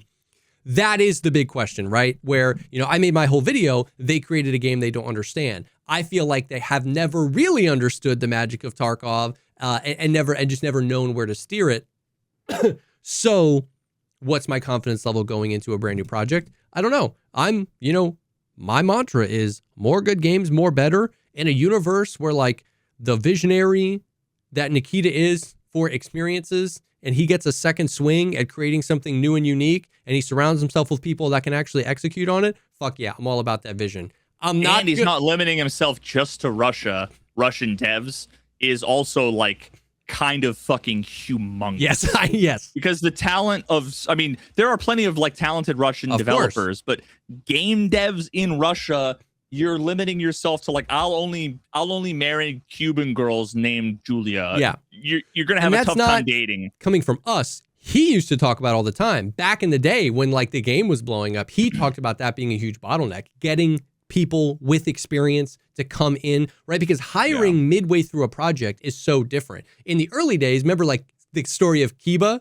He just walked into the BSG office way early and they were like, yeah, dude, you're our animator now. You can't do that halfway through a project. And so when BSG was expanding, they were in this tough spot where they can't just hire anybody. They needed experienced people, but there weren't a whole lot of experienced people in Russia that were going to do this. So yes, 100%.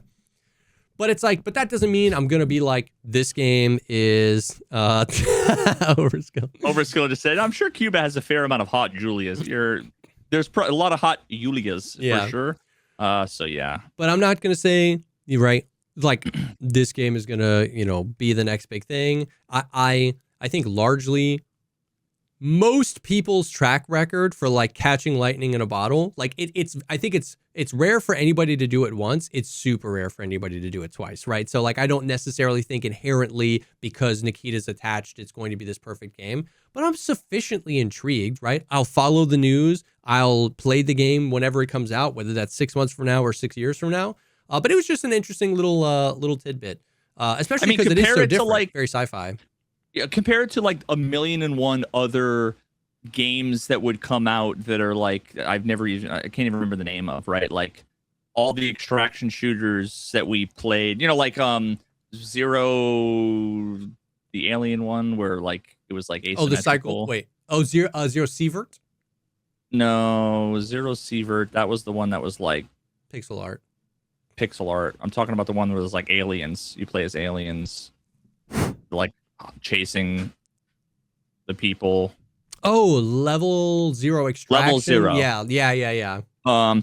Like there was 1,000,000 games that came out that were like along those lines where they were like, they looked cool, they had great graphics and stuff, but it was just like another shooter. I think like whatever this game is, I would put I would say is at least twice as likely to succeed compared to like just insert miscellaneous shooter game here. Agreed. Now whether or not it'll be the next Tarkov, I mean, like, listen, I was gonna say like Majora's Mask was no Ocarina of Time, but that's a bad example because it's kind of pretty close. Yeah, I think. You know what excites me about it? This ties back into the conversation we had earlier. I made my point very clear that Arc Raiders doesn't want to be a grind. It doesn't want to be RuneScape. I wish it was, but I don't want Arc Raiders to change. What excites me about this is it might be shit, but Nikita makes games that are like grindy. Like that's what he wants. Like in the interview, he was like, it's like it has to be painful. Like he like kind of pseudo called out. He didn't call out. He like, the Twitter's fucking stupid, but it like blew up because one of the quotes in there was like, he never said Arc Raiders, but he said something about like other extraction shooters cater to, you know, a wider audience and make it easy for everybody to do everything. But that's never who I am. And they also have giant mech spiders. Yeah, but and everybody was like, oh, burn on Arc Raiders. But everyone's like, no, it's like, once again, self-proclaimed, very casual game. So it's like, I think that's what excites me is I would like another game to like lose myself in. You know what I mean? And so do we know explicitly like if this will be multiplayer versus like not? It'll be, I mean, it's PvP. Okay. Yeah. Because like, so I have to ask, what happened to Russia 2028? Nobody said anything, but like my personal opinion, my guess is that there's just no way. There's no one fucking wants it. Nobody. Well, okay. Actually, no, never mind. There is PvE Tarkov. Yes. I actually think Russia 2028 could be a sick ass game. Like think of Russia 2028 as like the single player campaign. You know how Call of Duty used to do like, you'd buy Call of Duty for the multiplayer, but sometimes they just had like a badass single player campaign. Well, I always played the campaigns and loved them and played them once and then never clicked on that so again. It's like in a universe where I can snap my fingers and get the dream for Russia 2028, like a really cool narratively driven campaign would be awesome. My thing, and I think that this is playing off of some of the things that Nikita has said, I think they have no more passion. They do, like, they're so over that world and that universe and those like it lasted so much longer than they thought. They would have to start Russia 2028 now, and it was supposed to be out 5 years ago. Like, I think basically what this represents is like everything he learned from Tarkov, the magic he saw of what it could have been, and was like, I gotta go do something else. I gotta go do something like sci-fi. You know what I mean? I doubt. Now, I could be wrong. They could announce tomorrow that BSG's been working on Russia 2028 for the past 2 years and it's coming out soon. But I just don't think we're ever gonna see it. So, all right. I'm genuinely curious because I was never one that understood. Sorry, no, I guess I understand, but like it's just not. It's not me. The PvE Tarkov. Mm-hmm. I wonder how much of that, and this is like a genuine question. I have like a hunch, but it's just vibes. I almost feel like the extent to which people enjoyed PvE Tarkov is that it allowed them to play the game they already fell in love with without the bullshit. Whereas imagine if Tarkov never came out multiplayer and it just came out as PvE Tarkov, I don't think that like it would have like. I completely agree. Like, yeah, so I don't know how many people were like just jumped into PvE Tarkov directly and were like, I love this game, versus the people who had already played PvP and were just sick of the bullshit and wanted like either a new vibe or a different vibe or whatever. Yeah, I agree. I agree with that. I think I've said before, I love that PvE exists. And I love that people play it and enjoy it. But I do think that a large majority of the PvE audience are people who like already loved this game that can cut down on not just the cheaters and the netcode, but also just like the frustration of getting exit camped when you have an item on you, right? Like they still have to put up with the bullshit of like the poorly designed AI and some of the game mechanics, but it's like it's a couple of layers less of bullshit. You know, they don't have to worry about like a cheater, you know, they so I do think that is a big part of it. I think a single player Tarkov would have absolutely done well in the niche of like the Stalker style single player games, but it definitely would not have like moved the needle forward in like gaming the way PvP did, which we could start a whole nother hour-long conversation about why I think like never mind. I shouldn't even say that because that just opens up another whole can of worms. I just think that going back to the conversation we had earlier about like vampire crawlers and vampire survivors, and going back to many conversations we've had in the past about games like Dark Souls, there is a certain type of experience you can only get by making a game challenging. And when you make a game and then you give two versions of it, like the challenging and the non-challenging version, I think you just like kneecap the success the challenging version can have. The problem was Tarkov's challenging version always came with such bullshit in game design and netcode and whatever. So yeah, I don't know. Yeah, and I guess like what I'm talking about is less about like, it's less about genre and more specifically about Tarkov itself. Yeah. Okay. Yeah. Fair. Like the extent to which PvE Tarkov was popular. Again, I don't know. I have no data on this. I never played it and haven't been engaged in the community enough to like have any data. It's just like I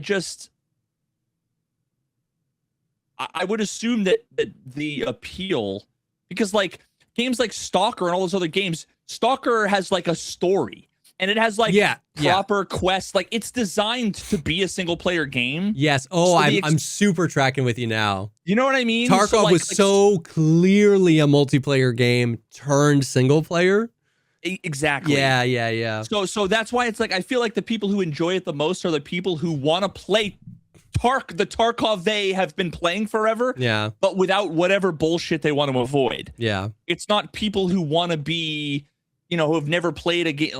So no, that's very true. Like I never thought about it that way. Yeah, some kind of distinction there where the people who enjoy it the most have to be the people who are just sick of the bullshit, but like are nostalgic for Tarkov. Yeah, and you know, somebody put in chat like to what I said, also true, but to get satisfaction from PvP, you have to spend so much time, and I agree with that person. That's basically what I was saying. Was like, you know, like if they made so like a good analogy for like would, you know, if they had just released PvE Tarkov, would it have had the same cultural impact as PvP Tarkov? Is like saying if they added, if when they released Dark Souls, they released the game with an easy mode difficulty. Like, would it have had the cultural impact that Dark Souls has? I submit probably not, because like Dark Souls was a game that required a certain amount of time to master, a certain amount of time most people wouldn't have given it. But the people that did sung its praises so much, it became a cultural icon that people then came back and were sufficiently convinced to submit that time to. Just like Tarkov was. It was a niche ass game that the people that would be willing to put the time in could not stop talking about, such that it became a cultural tentpole, and then people came back, and then the extraction shooter genre got too big for its own britches, because exactly like Motos ever said, you do need to put a fuck ton of time into Tarkov to get enjoyment out of it, and the reality is that just like not everybody has that time. And so PvE Tarkov became like, you know, I can get that thing, I can play that thing without the bullshit, I can play it at my own pace or whatever, but then, you know, I don't want to say you lose some of the magic, because I'm not trying to say if you play PvE you're bad, you know what I mean, at all. But does that make sense? It's like, I don't know. The funny thing is that like it just goes to show you how much of a different game Tarkov now is than Tarkov back in the day. To have satisfaction from PvP, you have to spend so much time is the opposite of what was true back in the day. It's an inverse correlation. The more time you spend with Tarkov, the less fucking like it falls off. It doesn't get better. Well, I think it's a bell curve. Like I think after your first your first 4 hours of Tarkov, you're like, this sucks.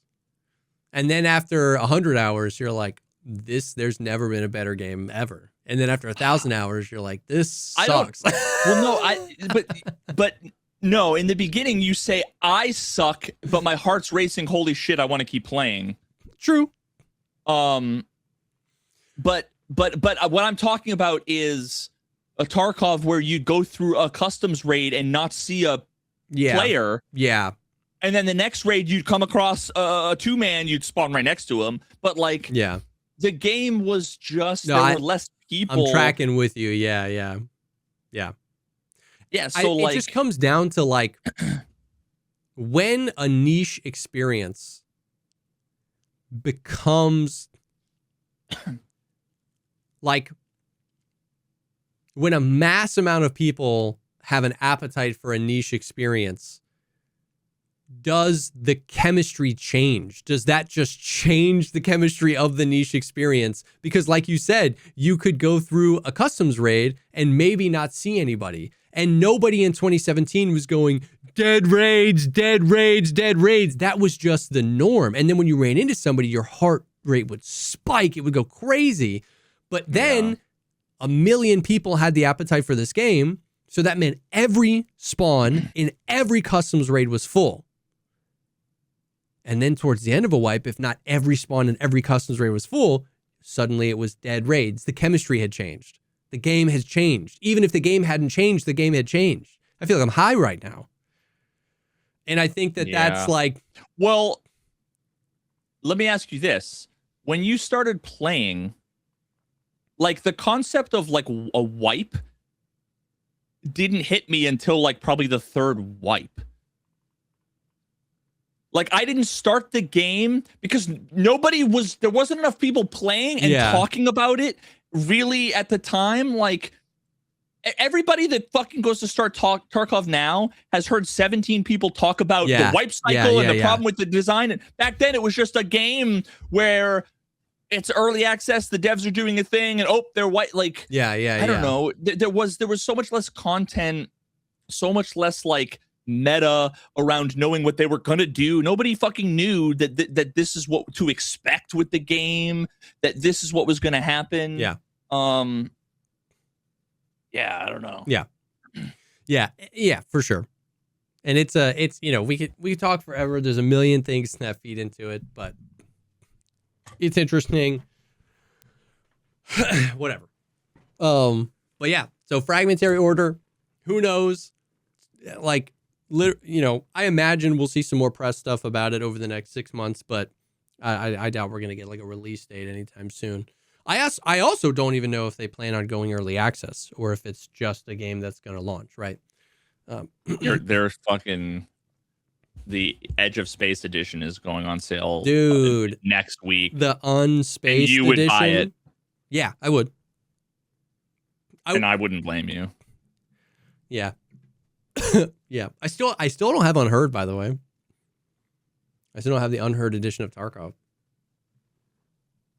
I have EOD, but I don't have Unheard. Yeah, but why would you get Unheard? EOD is like Modern Warfare 2 or COD 4 when I'd have the 5 stars. Yeah. No prestige. Yeah. It's fucking cooler to I know. be no prestige, because everybody was 10th prestige. Exactly. After a certain amount of time, everybody was 10th prestige. You know how like the little the gold name in the crown you had for buying EOD, and you know how that was like everybody had that. Like Tarkov was just a game with such a disproportionately more amount of people bought the most expensive version of the game. It was insane. Getting killed by a standard player was rare. Was sus. Okay. Well, now all of those people moved up to unheard.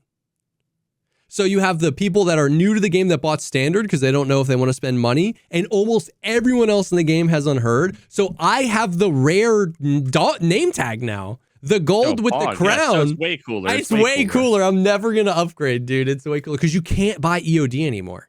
You can only buy unheard. Well, I mean, you can buy standard, like Left Behind, Prepare for Escape, and unheard. You can't buy EOD anymore. Dude, I have like 7 accounts. Really? I had a press kit account. Oh, I remember those.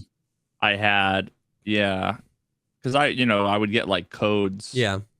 That, and sometimes I would like want to do. I'd want to have like a alt account for some reason. I have a alt that we did challenges on and stuff like that. Yeah, I was gonna say, but I never did challenges. But yeah, I got the NFT account, bro. That EOD. Hell yeah, dog. Sell it. Let's go. I'll sell it on eBay. One day it'll be worth like, oh my god, dude, that shit's gonna be worth like a 10 grade Charizard. PSA 10. Yeah, PSA 10 fucking foil Charizard. Bro, you have a fucking shiny EOD account. Dude, I do, bro. 10K hours. 10K hours. Imagine if accounts could have like a rarity. People would end up buying like multiple accounts just to gamble. I got a factory new, case hardened. Yeah, what's the durability EOD on your Prepare for Escape, dog? That's so dystopian. That's so degenerate. Yeah, that's so degenerate. Damn. Well, yikes. Thank you guys for hanging. That's the stuff this week. If you want even more podcast content, you should go to the Patreon, patreon.com/thepodcastpod. Thank you guys for being here. Thanks for the vibes. Dude, it's so funny. So we spent last week's episode, like 50% of last week's episode talking about Tarkov because we talking about me coming back and how degenerate I am. And then we spent like 20 minutes talking about like once you're in your new house, like would you do a subathon? We talked about like we watched some of your video. So enough of the last podcast was about it that I put in the thumbnail for the podcast. Are we coming back to Tarkov? And it was the first time in forever that when I post the podcast was a 1 out of 10. It had the most views on YouTube. Oh my god, bro! The number of people that were like, "Yo, let me know when when's your subathon starting?" And I was like, "Did I not make it clear that like I'm gonna do it in my new studio at my new house, and I don't have drywall yet? Yeah. So like, it's gonna be a bit, guys. I'll let you know for sure." It's so funny. It's so good.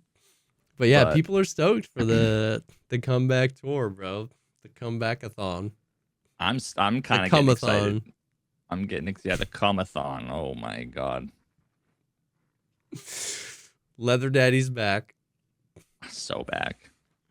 Oh man. But thank you guys for hanging. As always, we appreciate you, and we will definitely see y'all on the next one. So back.